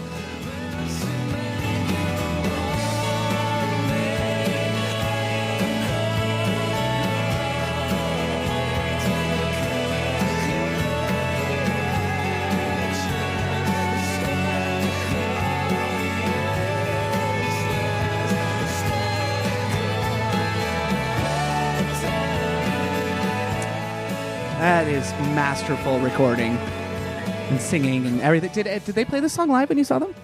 I don't remember. I feel like Ed I would don't think rock. so. I mean, I think that like at that point, the stuff they do from something as old as OK Computer tends to be like singles. Like they did Karma Police and they did Paranoid Android, and I love this. This also very much to me is like Death Cab. Death Cab. Yeah. And who would Zooey Deschanel have married and then divorced if it weren't for Death Cab? Like you were saying, would we get Death Cab? Yeah. And, pausing it so we can. I just want to read so please. Just one thing that I found in my research, you mentioned this before, that they wanted to move away from introspective lyrics. Right. And Then I read a quote from Tom York that we're still recording. Okay. I read a quote from Tom York that he didn't want to make an album like the Bends that was so morbid. And so he started writing down positive things that he saw. And the fact that this album is the result of that is really amazing to me, because I think this is such a, like, in lyrical content and also in sound at many points, is a really dark album. Agreed. Yeah. I think like this is like an incredibly somber mood for Radiohead. And that last song is so pretty and one of the more upbeat sounding songs on the album. But listen to some of these lyrics. Shell smash, juices flowing, wings twitch, legs are going, don't get sentimental, it always ends up drivel. One day I'm going to grow wings, a chemical reaction, hysterical and useless, let down and hanging around, crushed like a bug in the ground. On and on. I mean, this song is an example of my favorite thing. The Beach Boys do it a lot. Randy Newman does it a lot. Happy sounding, sad music. Totally. And I think that it's interesting because Let Down is one of the more, same with No Surprises, which is upcoming, one of the more like happy, kind of beautiful and deeply technical, but songs that I would probably describe like in a major key, pretty, and so, I mean, it's so amazing. The song is literally let down and more uplifting. I sort of think of this song as like maybe like the kind of perspective you have like in your early 20s or whenever, but like looking back on sort of Innocence Lost, like crushed like a bug, the way it's very visceral. Like for the first time, we're not talking so metaphysical. And That's true. It's like more emotive. It's hard not to admire this album and instantly slip into pretension, but it is that good. It's that inspired. And I think this album with Airbag and Let Down in particular, I haven't taken the time to memorize the lyrics, but I also am somebody that if I'm going to sing along to a song, I don't want to be the guy saying something ridiculous and like proudly belting it. But I don't care with a lot of songs on this album because I think it's about the feeling that it gives you as opposed to as like, nobody's asking me to perform these, but I just want to like know the words I'm singing. Usually with artists, I don't need that on this one because I don't know. I don't know if you're the same way at all. You have just given me the courage to confess something. Hit me. I thought the lyrics to this chorus were completely different. I have been singing, sometimes out in public with my headphones in. Let down and hanging around, correct. Hurts like a broken arm. That's what I thought he said. Wow. And I thought I had it right. And I'm horrible at knowing lyrics. Tom York, I wouldn't change a thing about his vocals, but he's kind of marble mouthed. Oh, totally. And I don't really read lyrics that often. And I would like to get better at that because I do love singing these songs and I love these melodies, but I really don't know the correct lyrics to most of my favorite Radiohead Well, you know, songs. that they are unique in that way, though, because, you know, the surprising thing about Radiohead songs, pick a long one or pick one that's a normal, you know, length of time, 3-4 minutes, like that song. Tom York, I do believe is like very much a poet, and you could say songwriting is poetry, but I mean like, you know, stanzas in a certain specific style and type. And what's amazing about that is that he doesn't overwrite his songs. Yeah, he doesn't even bother to rhyme a lot of the time. No, but he'll stretch out a syllable into, you know, 3 to 7 seconds. And I think that, as a guy named William Shakespeare said, brevity is the soul of wit. And I think that's very much true. Like there's so many songs that they demonstrate this on, but it shows a lot of restraint and a lot of like trust in what you can do vocally to not be like, okay, well, this has to rhyme or you know, whatever the case may be. And talking about lyrics, I did want to just point out, I don't know if anyone else has observed this, so I don't have a source to cite. In the Rain Down section of Paranoid Android, I think, tell me your thoughts on this, Walker, that Rain Down is sort of like cleansing, like wash me anew, sort of baptism, and the the vocals in the background, the sort of like operatic choir, I think is an example of word painting because it feels very much like make me clean, make me whole again, new. And it sounds like it could be a church choir. I don't know if I'm even making my point correctly, but I think that's an early example. They do it in other songs really well. Word painting is always hard to like definitively say this is that. Yeah. But I get vibes of that. What do you think? I think that's really smart. I think that I always interpreted that part as being about he's being consensually peed on by a group of people at like a sexy piss party. Mm-hmm. And the voices, the choral voices, are the people who, like Eyes Wide Shut. Like Eyes Wide Shut. Yeah. Like I can see that. And he's saying, "Rain down your hot urine on me." Right. And that's another allusion to pigs on this album. Is I think that's Tom York telling us that he is a piss pig. Yeah, yeah. Pigs notorious for producing the most semen of any mammal. Is that true too? Yeah, I know that's about true. their like crazy long orgasms. Oh, I did not know about that. I've heard that pigs can have 30-minute orgasms, which to me just sounds like that sounds like too much. like wouldn't you go insane? Yeah. Like imagine having one that was like a full minute. I mean, I don't have to imagine. Oh. It's been going on for the last 65 Listeners. seconds. And I'm just making eye contact with you as if nothing's going on. Zach's just been having a silent, hey, but what is the album OK Computer if not a 54-minute orgasm? Or a pig orgasm. Yeah, Thank you. exactly. Yeah, it's two pig orgasms. So I don't know if that my point made sense at all. No, but it did. I'm I really sorry. think that's genius. No, because I mean, you think about writing a song like, how would I word paint? And I don't even know. It would be stupid. Yeah. What would be the result? And it's very much like this album. I think kind of a chicken or the egg thing. Like, do they consciously know? Like, okay, let's make this sound like an operatic choir. I think the answer is no, because I think Radiohead are very operatic in all of their songs. But that's genius. I mean, in a 3-part song that is pretty not congruent or incongruous, that's genius. I agree. I only had my dumb thing to add, so That was that's great. why. I loved it. Do I have anything else? No. I don't need to know the lyrics on Let Down or Airbag. I have to know them for Paranoid Android and Exit Music.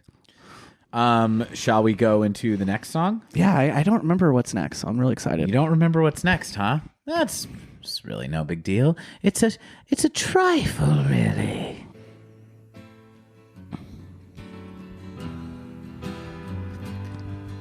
Second single of the album, one of the few Radiohead songs with relatively simple enough chords that I know how to play it on guitar.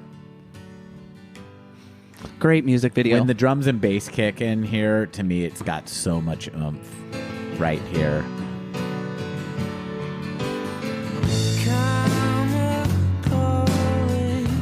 This is in my top 5 Radiohead songs. Really? Yeah, both of my favorite songs from this album are singles, which I feel a little bit like, hey, am I even a real... Here I am doing a Radiohead podcast. I'm going to pick 2 singles as my favorite songs off OK Computer. Surely my favorite song should be Fit or Happier. But Well, this is one of those albums, though, where I know every song isn't a single, but this is sort of like a lost art of making albums now that has been lost to like streaming. I feel like you really need every song on this album to make it a complete picture. And that's not to say the songs don't stand alone on their own 2 feet at all. I keep mentioning Dark Side, but you can enjoy Time or Money. Folks, you can do whatever you want, but I really live feel your like life. that... We want you to be able to have freedom. That's part of what this country is Well, about. I mean, I don't know about that. Within reason. I fucking love freedom. What do you think this song's about? I think it's about a guy in a vehicle chasing someone down the road with your headlights. I don't know if you've seen the music video, but No. You've never seen the music video. No, I'm I wonder really- that fell so flat. Oh, that was you were being funny? I was being a bit cheeky because when we were listening to Just, I said that the music video for Just is feels influenced, but very much like a weird short film. The music video for this is Tom York only. And it's a really, really beautifully shot video that is very Radiohead. I don't know. The song is a little bit... So, the lyrics are so esoteric. I know the feeling it gives me. It sounds like somebody... It sounds like it's from the perspective of somebody who is... Again, it's paranoia. Mm-hmm. It sounds like somebody who's kind of watching society change around them in a way that's making them uncomfortable, and they're doubling down on maybe their bigotry or kind of like prejudice about young people or people doing something. It sounds like somebody who's like a part of an old system rejecting people who are doing something different. But that's just kind of the vibe I get from it. These lyrics are very, very specific. And so I feel like he is referencing things that he has a more clear idea in his head of. I mean, he talks in maths. He buzzes like a fridge. Her Hitler hairdo is making me feel ill.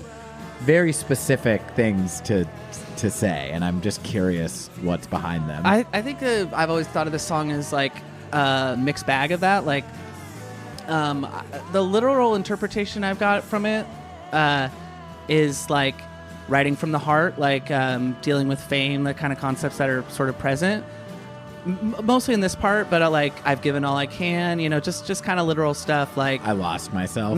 Yeah, so I think that could be part of it. I think everything you mentioned too is kind of how Tom York always writes songs, where it's like the moment you think you grasp it, it runs away from you because it's like Hitler hairdo. I don't really know. Is he talking about Bjork? I don't know. Yeah, or is he literally... This is my favorite use of feedback in any song ever, on a tape echo, rolling tape echo. What is this shite? And then we get to the middle. Is that the head of EMI? Yeah. You expect me to sell this to the radio, people?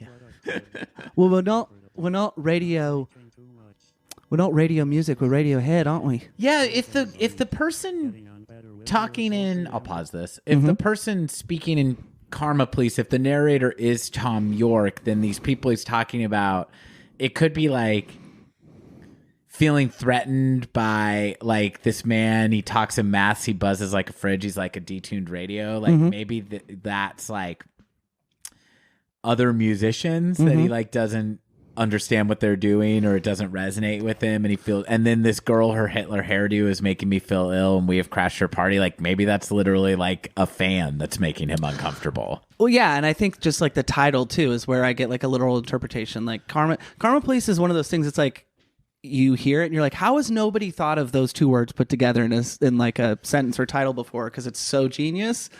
But I mean, yeah, I think you could interpret it both of those ways. This is what you get when you mess with us. Don't fuck with Radiohead. I think it's like the rap. Radiohead ain't nothing to fuck with. Yeah, it's like it's like their only diss track. I forget Tupac's song to Biggie. That's like he's insulting Lil' Kim and just saying "Don't fuck with me." This is their version of that. Wait, what? It's ridiculous that we can't name that.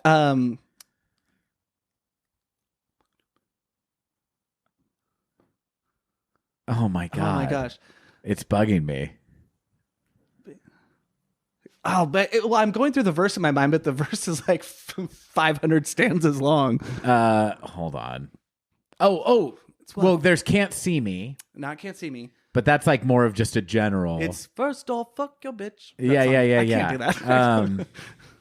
Here, I'm just gonna look up "First Off, Fuck Your Bitch," and he's referring to Lil' Kim. Can't believe I can't hit him up. Gosh, it's ridiculous. We could not remember that. Yeah, I've seen Zach rap that song with like surprising accuracy before. Hey man, I'm censoring words that are not for him to say, of course. Absolutely, yeah. So okay, I'm gonna just play in the background "Fit or Happier." If it wasn't such a dumb thing to do, I would get a line of this tattooed on my like inner forearm. But it's just that I would want it for like a week. So I'm gonna I think we should talk over this one, but we'll just turn it up for a sec. Careful to all animals. Never watching spiders. Don't upload. This is so genius. Yeah, so this is like the album interlude where it's a computerized voice, kind of, I think, talking about how they are keeping it together, how they have become fitter, happier, more productive, and then it kind of devolves into something that's very chilling and scary sounding. It's like film score-esque. Yes, and this is the other song that references pigs. So at the very end, the way it ends, the last lines are, still cries at a good film, still kisses with saliva, no longer empty and frantic, like a cat tied to a stick that's driven into frozen winter, calm, fitter, healthier, and more productive, a pig in a cage on antibiotics. We were talking about like chicken or the egg, kind of, is this album prophetic, or was it just sort of the album to do it the most well, talking about these sort of broader concepts? People have always been organized. People have always been rigorous about routines, but way now more so than ever, it's like drilled into children to prepare them for college, where they can be more stressed, to prepare them for the work life, to be overworked and more stressed. And I mean, that is definitely not something that happened only after 1997, but like, think about the way people organize their lives now. Like, I got to get on my Peloton bike where I have my iPad talking to me, cheering me on, and like, I'm guilty of this too. I think it's very, very, very brilliant. It reminds me of Hal from the aforementioned 2001. And the more I'm thinking about it, I think this album is sort of a brilliant achievement in the same way. And it sounds to me like, I think that's a very astute interpretation of this song. Very slender retort, Zachary. I think also it sounds like they just probably did the thing, because the computers at the home computers at this time would have been like Windows 95 or was there like Windows those 98? iMacs, right? With the color shelled, that was 2000 to 2002. Are we talking about the like fruity looking iMac? Yeah, because we had one of those at our house on Hillcrest.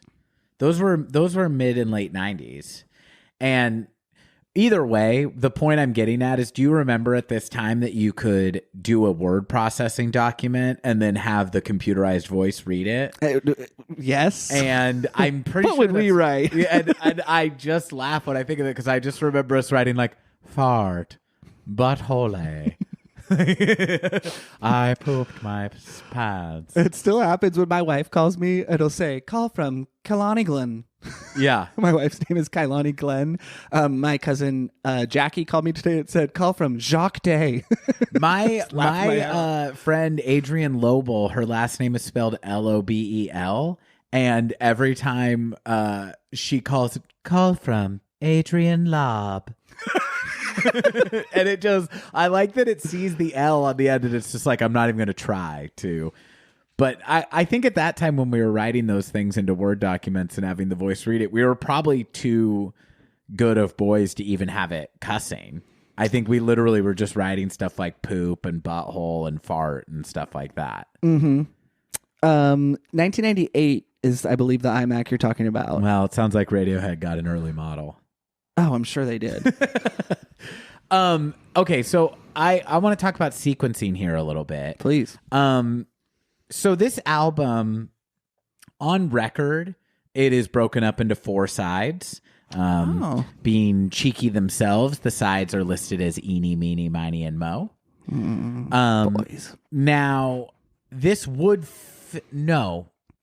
not fit on one record. And an article I read about this album years ago in the aforementioned 33 1/3, which was like a, like novella length essay on the album. Basically, the one thing I remember from it is it asserted that this album was an album perfectly sequenced to be a CD album as opposed to on vinyl, because even after CDs were popularized, bands were still sequencing things in terms of like vinyl sides.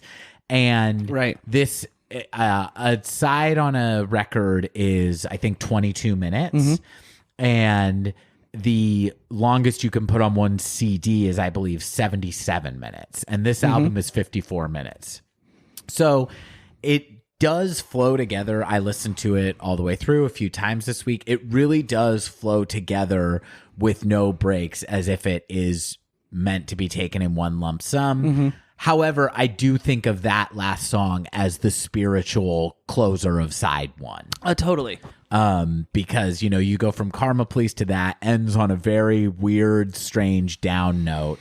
And then what do we get into next? But in my opinion, the most rockin' song on the album, and a song I think you're going to have a lot to say about. I just had one question, though, Yes, since please. we finished side A. You mentioned that 2 of your favorite songs on the album were singles. Have we heard both of them? We have not, Zach.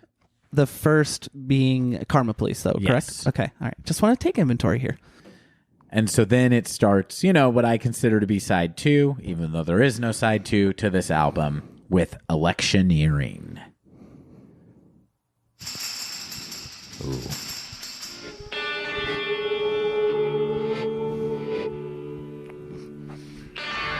We're still here.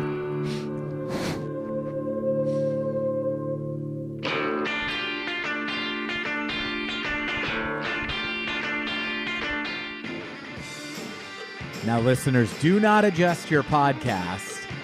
I know you're hearing that. You're saying, I'm sorry. I thought this album was produced by Nigel Godrich, not Christopher Walken from the More Cowbell sketch. This is definitely the only Radiohead song with a cowbell, right? Mm-hmm. And I think very, very well used. Yeah, it feels like Chad Smith almost guest spotted on this song or something. This is a Which is high driving praise. ass song with 3 guitars Yeah. in full force.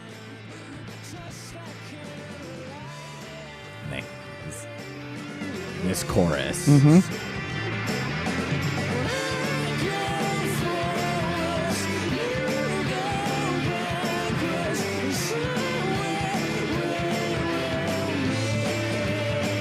The riff changes here.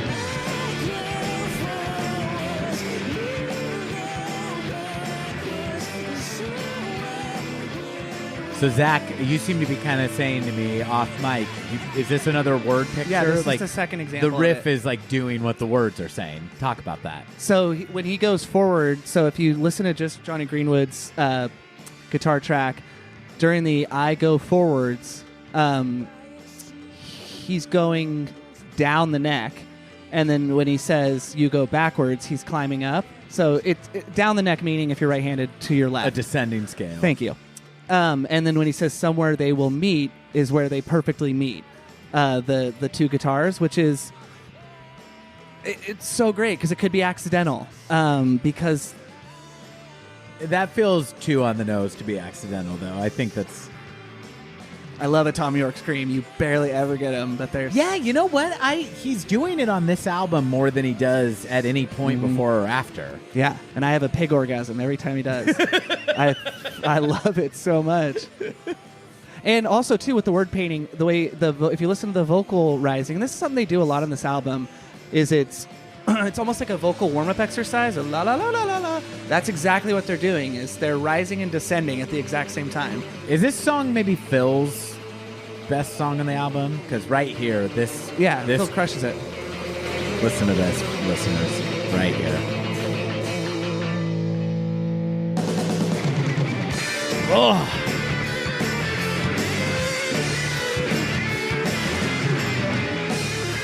I think this song is what going insane must feel like.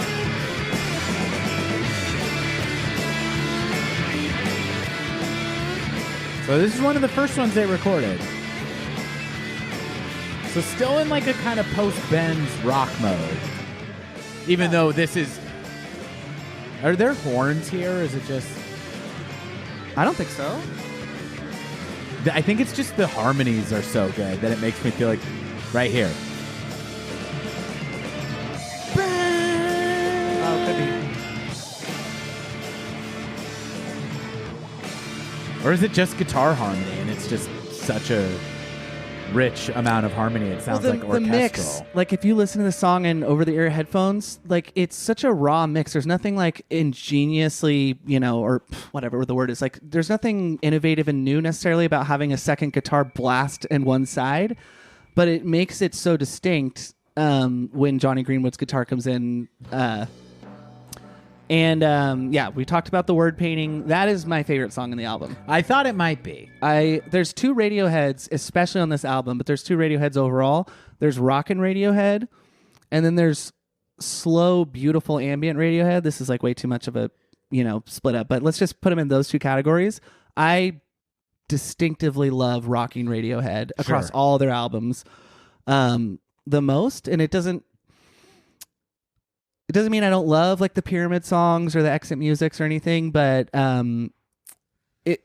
it's just I think it's just so much. There's so much going on in both, but I tend to prefer the rockin' Radiohead. Okay, and so you said that Paranoid Android is in your top 3. So does that mean that this is also in your top 3? No, so Paranoid Android is such a unique like work of art, you know. Whereas that one is a little bit more straightforward, but I don't know actually. Yeah, because I can't have my cake and eat it too. So I'll get back to you on that. On this podcast, you can. All right, cool. I will allow you to both have your cake and eat that cake. I mean, Electioneering is for like sure a my cake-eating piggy. top 10 Radiohead songs, but my top 3 is. And so then we have it followed by a much more down note. We have Climbing Up the Walls, rather. Mm-hmm. Another song where they intentionally recorded Tom York's vocals in a non, like, acoustically conducive room. I think this is the most depressing song on the album. Yeah, and I made an offhand comment on Electioneering that I think that song feels like what it. I mean, I'm not being trite here. I know mental health is a real thing, but literally in going crazy, whatever that must feel like. That's kind of how I think of Electioneering. And I guess Tom wrote this song based on experiences he had as an orderly in a mental health facility. Whoa! I was not aware of that. I read that today on Wikipedia. Love that Wikipedia. And it also Climbing Up the Walls. That's definitely like I picture like padded walls maybe or something. Yeah, and also I think just a way of describing your own internal anxiety and depression. But this song is, I guess I'll just say I don't think there's a bad song on this album. There's not a song I would leave off this album. This one might not be my favorite on the album. I think it's a great song. The string section arranged by Johnny Greenwood here is insane. And there's a point coming up where after really, really holding this kind of note for a long time, it gets into a very dirty rock sound that is awesome. What do you think about this song? This is my favorite slow song on the album, if you could call it that. The build that's coming up, and then the solo, semi-solo he's playing. All my favorite parts are coming up, so... I think Colin's playing the synth bass on this one too. I love that it's not a digitized drum track. I'm not saying I mind that at all. Hold your horses, folks. Okay, computer. Right? I love what he's doing with his voice. This song feels pretty 90s, but like in the best way. I get that. Yeah, the distortion on the like vocals. Deftones like listen to this and are like, let's make every song like this. Yeah, or I would say maybe the slow, like the non-rock songs of the Smashing Pumpkins. Totally.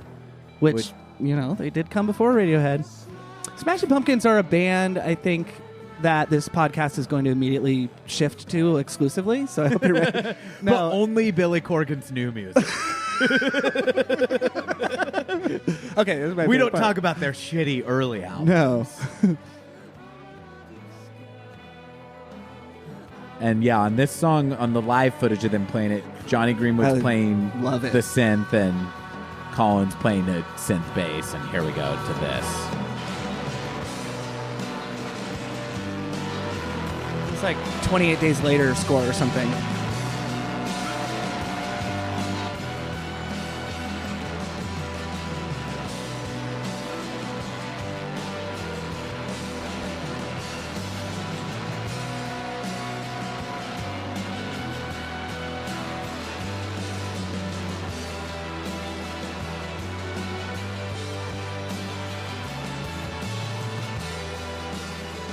So like hits really hard I love it. when it opens up there. It really feels like something that like Danny Boyle would use when things are kind of going haywire. There's another director who uses would just remove the vocal track and put in something like this. Yeah, it sounds like kind of like the third act of He 28 just screamed, Days "Ladies and Later. gentlemen." Yeah, yeah. And when he's kind of realizing the city is falling apart and shit. I mean, it like. I wish I could think of a better, more eloquent way to say it, but those two songs really, really work for feeling like you're losing it. You know what I just remembered? One time I was at a party drunk and somebody had their phone playing music, and I was trying to find something and I accidentally put on this song and people were so pissed. Jesus, party really died. Yeah, it was it came on and Oh I my heard, God, yeah. a chorus of people go what the fuck? Right. We're not on our fourth day of a meth bender yet, Walker. Yeah, no shit. Now here we have a song that's probably familiar to casual fans. This was a single, and this is one of my favorite Radiohead songs. This is No Surprises. Beautiful song, more happy sounding sad music. This is also utilizes kind of Tom I almost called him Tom Cruise. This utilizes Well, they're friends. Yeah, I'm sure they are. This is Tom York doing what I like the best lyrically, where he takes kind of snippets of very ordinary life and ordinary kind of boring exchanges and infuse them with a great deal of melancholy. And the infinite sadness. So on that album, no, I'm sorry. We're leaving off the good Smashing Pumpkins albums. Yeah, we only talk about Zwan. So I have a cross compare. I think the song reminds me of All I Need a bit with the Sure. That's the glockenspiel. Zach was doing a glockenspiel motion. I've just been pretending to know what the glockenspiel is this whole episode. It's a mallet instrument, right? Yeah. And I say like I know. I mean, it looks like a child xylophone, or is it a xylophone? yeah, I wonder what exactly differentiates a glockenspiel from a xylophone. They both sound like German words. They do. Let's look at a glockenspiel here. Well, it looks like it's a Bell's percussion instrument. What's the difference between it? It's a type of metallophone, similar to the vibraphone, played with mallets. But what's the difference between this and a xylophone? Maybe just the octaves that you're playing in? Yeah. I think a xylophone, because it's typically built for children to just kind of play around on, I think maybe it's like a harmonica and that it's mono. Xylophones are wood. Oh, okay. And this is metal. That makes sense. All right, we got to the bottom of it. We got through it. I don't even know what to say about this song. I think it's one of their most beautiful and sad songs. And I absolutely love it. I think it's a perfect song. What I love about it is it's so Radiohead that this riff sounds like... I like this change right here. Yeah. Like a modulation, kind of. So what's interesting about this riff is it sounds like, oh, I could play that and it's pretty, and you can play it, folks. Anyone can play guitar, but there is there's a little chromaticism in it, which is just delicious. Where's that? What's that mean? Chromaticism is where you play you know how when you do a whole step in between your 1 and 2 on a scale. Okay. You don't go 1, 2, 3 on your frets. Sure. So chromaticism is where you just hit successive notes with no step in between them. So it's very common in blues, and you have to really listen for it. But it's just a nice touch. They can't do anything normal, is kind of what I would say. Sure. Because they're special. They are special, and they know it. I believe capoed at the 7th fret on an electric guitar, if I'm not mistaken. Love a high capo. Love a high capo until kind of all these People who don't play with picks are using it. Yeah, well, I don't play with You the pick. Yeah, it's different when. But kind of all these hey there Delilah type of fuckers Right, have yeah. made it instead of learn to do a bothering bar write chord. good song. Yeah. Yeah, just capo on the 50th fret. What do we get here? So here we're almost to the end of the album, folks. This is Lucky. This is the first song they recorded with Nigel. Do you know what's making this noise here in the background? Please tell me. The nut, the top of the guitar neck, and in between where there's that last little bit of taut string. Yeah. You just strum. That's what. Oh, cool. Yeah. So Yes, that sounds like it's got the handsome man written he can all do over it. Yeah. They're like, we've got a job for you on this one. Yeah. Don't worry. Put that shaker down, mate. You don't have to pick up that to be a part of this song. And this is Tom And then he York was like, I exclusively. was wondering if I could play a little solo. Just stick to the strings up there, mate. You're good at that bit. This is the song we mentioned. We didn't say, but this song to me is very, very Dark Side of the Moon. Big time. Oh yeah. This is like about as classic rock as Radiohead has ever sounded. I think before or since. I mean, also, do they have some like those backing vocals remind me of like the black female backing vocals on Dark Side of the Moon, but I'm guessing it's just the boys doing it, or do they I think have it's a keyboard again, or like a synth Oh. that's synthesizing. Just leaning. Okay, because it sounds kind of like a black choir, but it's subtly. But I really like it. Everyone you meet. Oh, I always love that part in Dark Side. I guess I'm pretty damn lucky if I've ever been lucky. they should have done that. I mean, I do love. Me and Zach are really improved. This is a good song. I think we just made it a great song. It's just so much better than, dare I say, anything on the Bends, but barely. Sure, but like more at home with the bends than the rest of the I album. feel like this is like a song that they were like, let's get Radiohead to write a song for Batman Forever, and they're like, no, this won't work. But It's really like it's a really like classic rock sounding kind of mode for them, but it's so gorgeous. And I gotta say, this is a song that as a younger man didn't super register with me, that now is a highlight of this album. it's so funny because this one was so inviting to me because it was air quotes around the word normal, but That's such David Gilmour shit. on oh, the big guitar time. there. I could just, yeah. Well, he guest stars on this song actually. David Gilmour, guitarist of U2, definitely my top 5. U2, U2. Pink Floyd. I got U2 on the brain. You misspoke. Oh man, I'm embarrassed. I'm a shade of magenta right now, folks. In classic Radiohead fashion, though, so the chord progression in the verse is E minor, A minor, G, B minor. But in the chorus, we go E minor to A major, Okay. which, for you chord people out there, that's for our chord heads. our chord heads. No, it's a really awesome melody trick. Well, that must also be why it sounds so Pink Floyd, because Breathe and the last section of Time is just E minor, A major, Yeah. strummed back and forth forever. Okay, come on, though. What are you talking about, right? Give me those here? bends. This is a very traditional guitar solo from Right. Johnny Greenwood. Poor Ed, he's still just hitting those strings. They could have looped it. God, they're all laughing at him, aren't they? Yeah, it's like when you give like a 12-year-old a job to do at a real job, and they're like taking it really seriously, but it's just like an assembly line task, and you're like, oh, okay, good job, They probably like make him carry in their amps and stuff. Why is he so tall? Yeah, they're just like, oh, just my back. Maybe, Ed, you're so strong. You're such a big bloke, aren't you, mate?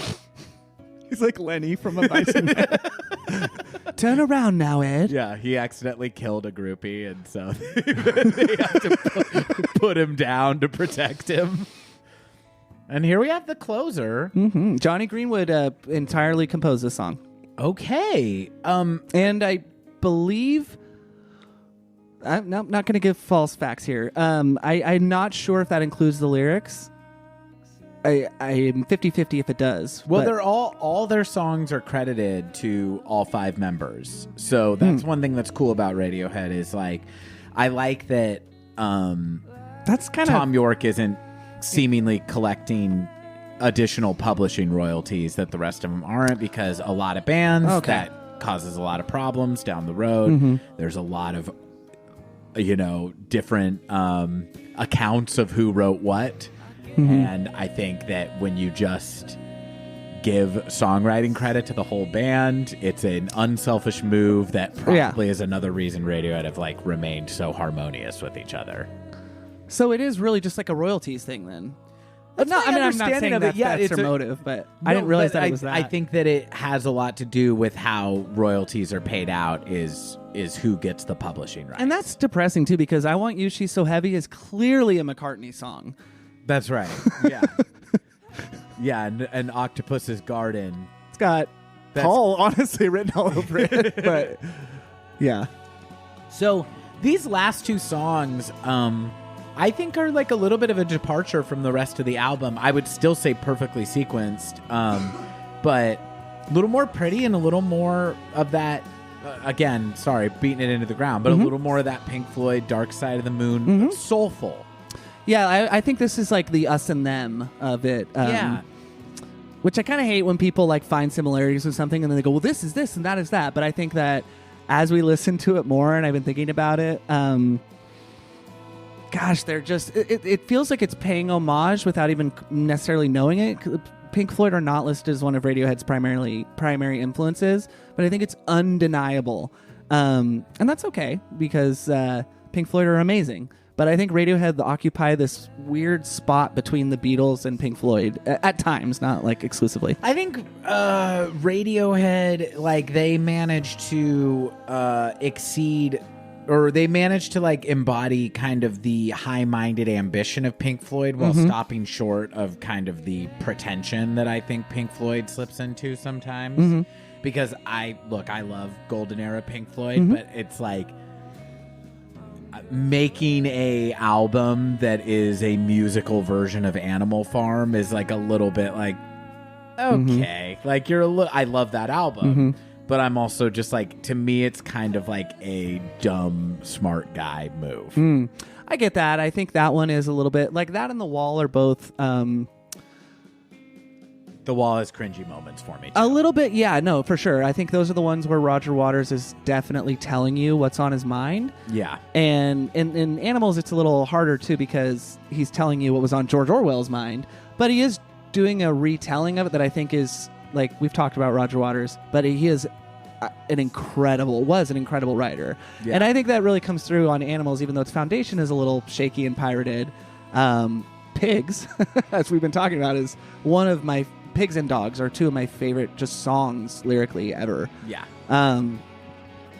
Gosh, I'm getting some Gilmore flavors here too. Yeah, so these last two songs, like I say, they're really more soulful kind of 70s rock and roll than the rest of the album is. And I think it's really well earned because they make you sit through some really challenging stuff to get to this point where you do get to hear some nice, somewhat bluesy guitar solos and really pretty vocals from Tom York. I really like that these are both at the end of the album, and it's a really nice note to end what has been, I think, I think going through this album, you said it about electioneering. I do think this whole album kind of feels like going nuts a little bit. Yeah. And I mean, I feel like that's the beautiful thing about not just Radiohead, but music in general, and great movie, anything, great works of art. If they're truly great, not by public definition, but by your own, I think one of the things that defines that is being able to pull new things out of it, whether it's a feeling, a message from the author, whatever. And I'm sure that's always been there, the feeling of going a little bit nuts. But I mean, it's definitely more distinct this go around. And just like that, you expect it to end with a big crash bang, but nope, they're so restrained. That's Okay Computer. And this has absolutely held up as it at times it has been my favorite Radiohead album, and it still can occupy that spot from time to time. What is mind-blowing to me is that they will manage to even transcend this work depending on who you ask, in terms of reinvention, and some would say in terms of like an artistic statement.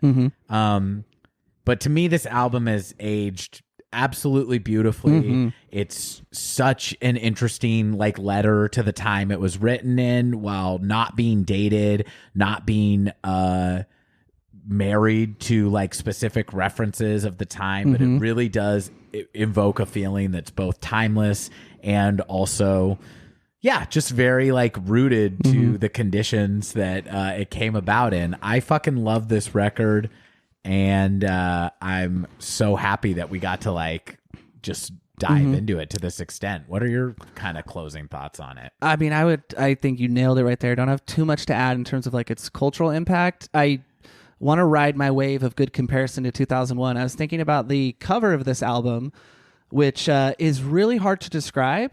If you look really closely at it, it looks like a freeway, like interstates converging and with an overpass.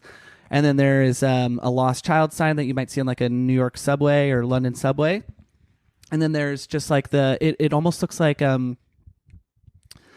I don't know, maybe Japanese artwork with the plane and the two people pushing one another, or maybe something you'd see in a plane. There's a lot of like scattered, like kind of like warnings and rules. Yeah, and just as in like this collage mixed with people doing mixed with like images that convey greeting and pleasantries. Right. Trying to be human in this like chaotic, crazy world, maybe. Yeah, and like that's a very abstract interpretation that I agree with. But that's sort of the album for you. Like the carpets match the drapes, as they say. Or we were talking about word painting. That's about album artwork, that phrase, right? Absolutely. About this album. Exactly. It wasn't an expression until OK Computer's album artwork matched the drapes of the album so perfectly. But starting with this album, like you could say, the Bends. Okay, a little abstract, silicone toy, but it's a person or an image of a person. Pablo Honey. Okay, it's a baby and a flower, but there's no big like, what does it mean in it? It just looks like somebody cut two things out of a magazine and put them on top of each other with Pablo Honey. And the Benz is cool, but OK Computer, to even describe the cover is like difficult to do. Like it's just a washed out image that almost looks like somebody scribbled with a white gel pen. And I think that's really bold and like brave to do that. And it totally matches the ambiguous tension that is like throughout the entire album. I don't know. It might be a stretch, but it's really cool. No, I think it's all really cohesive. They knew what the fuck they were doing, and they took their time. And it's put together by Tom and artist Stanley Donwood, who collaborates with them on every Genius. album. Love that guy. And Zach, can you give the listeners a little hint of kind of what's to come in the next episode for us? Just yeah. I know you're a big fan of wetting your beak, but can you wet the listeners' beak? I guess listeners don't know that that's a quote from Godfather 2 that we throw at each other a lot. Yeah. Zach's always asking me what my takes on these albums are before we sit down to record, and I say, you cannot wet your beak. So you would be De Niro, and I would be Finucci wanting to wet my beak in this scenario. Yes. Okay, cool. And I've always I'm felt De like a Niro, Finucci. I will murder you.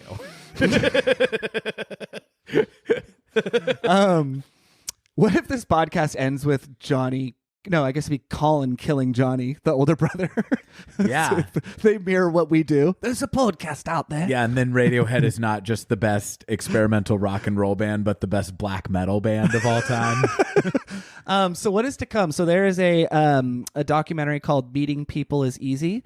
From 1997, so the year of OK Computer, but it is specifically focusing on their appearance on Letterman, their show at Madison Square Garden, Jules Holland, what have you. And it's not just showing those performances, it's showing them in the green room before. And really, I don't know how consciously it's trying to do this. It's showing an exhaustion with fame. So that is what it focuses on, and it tells a lot about what they were writing. But it really ties in nicely to the album after this. Yes, and Radiohead. We're not only going to be talking about that, but that's where a lot of our materials come from. Setting the table very nicely, because Radiohead is at this point in their career about to take their heretofore longest break between albums before we get to their next one, and so we're going to slow it down with the podcast too. Before Radiohead once again completely reinvents their sound with the next album they have, we're going to talk about what went into that. And also we hit well over 2 hours talking about this album, so we'll probably talk about some of the B-sides, songs they recorded during these sessions that were not included on OK Computer. So if you have been listening to this podcast and you're just like, surely these boys have said everything that there is to say about Radiohead, listener, you're out of your fucking mind if you think that. Right. Because the B-sides on any Radiohead album are very good. Yes. And even if they aren't, then, that's fun to discuss too. But in this case, they are. So we have plenty more to discuss, and we're going to talk about more of this point in their career before we get to Kid A. Zach, you have anything else you want to say to the lovely Gucci little piggies out there? Listen to this album, not with our voices talking over it, but just give it a listen. Yeah, I hope this was I hope that nobody listened to this album for the first time via this podcast and that is like, I think I got it. Yeah. This is how Radiohead truly meant this album to be consumed, is two jackasses talking about Batman over it. We've reached our conclusion. I don't want to pull a Apocalypse Now extended cut when we've reached our natural conclusion, but I do want to say, if you are someone that plays guitar, piano, drums, whatever, learn... Glockenspiel. What's that? Glockenspiel. Glockenspiel. Learn specifically guitar, because that's what I play. Learn some of the songs off of it. They really started playing with some really fantastically different alternate tunings. We'll get into that on the B-sides, but Airbag has that. Anyways, so I would say that's a really great way to kind of approach the music and dive into it. What tuning is Airbag in? EADGAE, and that's important because when you get you get a resonance that is not typically found there. Anyway, so I would say my advice is to learn some of these songs. It's a really fun adventure. Down tuning the B string and nothing else. I tell you, these limeys are crazy. Yeah. But no, I love doing this episode with you. I love this album. I love you. I don't know I love you too, man. What is your low light? And then we can go. I love everything from this album. I don't know if I'll be able to find lowlights on the next few records. I guess if I feel like climbing on the walls, up the walls you weren't super hot. I mean, I love it though, is the thing. I guess if I had to skip a song, maybe it would be that, but I don't want to skip it. I specifically don't like The Tourist. That's my low light. That's Really? a song that I mean, when I say don't like, I'm talking in the context of OK Computer, which is, I think it is a great album, cut start to finish. I would trade it out for some of the B-sides, and I think any song with the word "the" in it, I'm already skeptical. Are you being serious? Yeah. Not always. Not like, oh, that's dumb, but The Tourist feels like a song Bono would write. And yeah, so that's my low light. I think maybe I love Climbing Up the Walls and I love The Tourist. On an album packed with nothing but songs I love, I maybe would be more okay with it ending on Lucky before The Tourist than I would with removing Climbing Up the Walls, because Climbing Up the Walls takes it to kind of its darkest place, and I think that's important for kind of it to lift you back up into something a little more rock and roll with Lucky. Something a little prettier with no surprises, and then a little more soulful and rock and roll with Lucky. So I guess I might agree with you. I guess that would be my low light too, but I got to tell you, I'm very reluctant and uncomfortable describing anything on this album as a low light. Agreed. Thank you, gods of rock and roll and alternative music, for this glorious gift. Yes, and well received. Thank you, Radiohead. Thank you, Radiohead. Let's say their names. Thank you, Tom. Thank you, Ed. Thank you, Johnny. Thank you, Phil. Thank you, Colin. We love you, and we love you, listeners, and we will see you next time on Idiot Talk. I am Walker Glenn. And I am Zach Glenn. See you next time. Goodbye. Bye. Idiot Talk is a Glenn Brothers production. Get in touch with us at idiotalk.podcast@gmail.com or follow us on Instagram at idiotalk.podcast. And thanks for listening to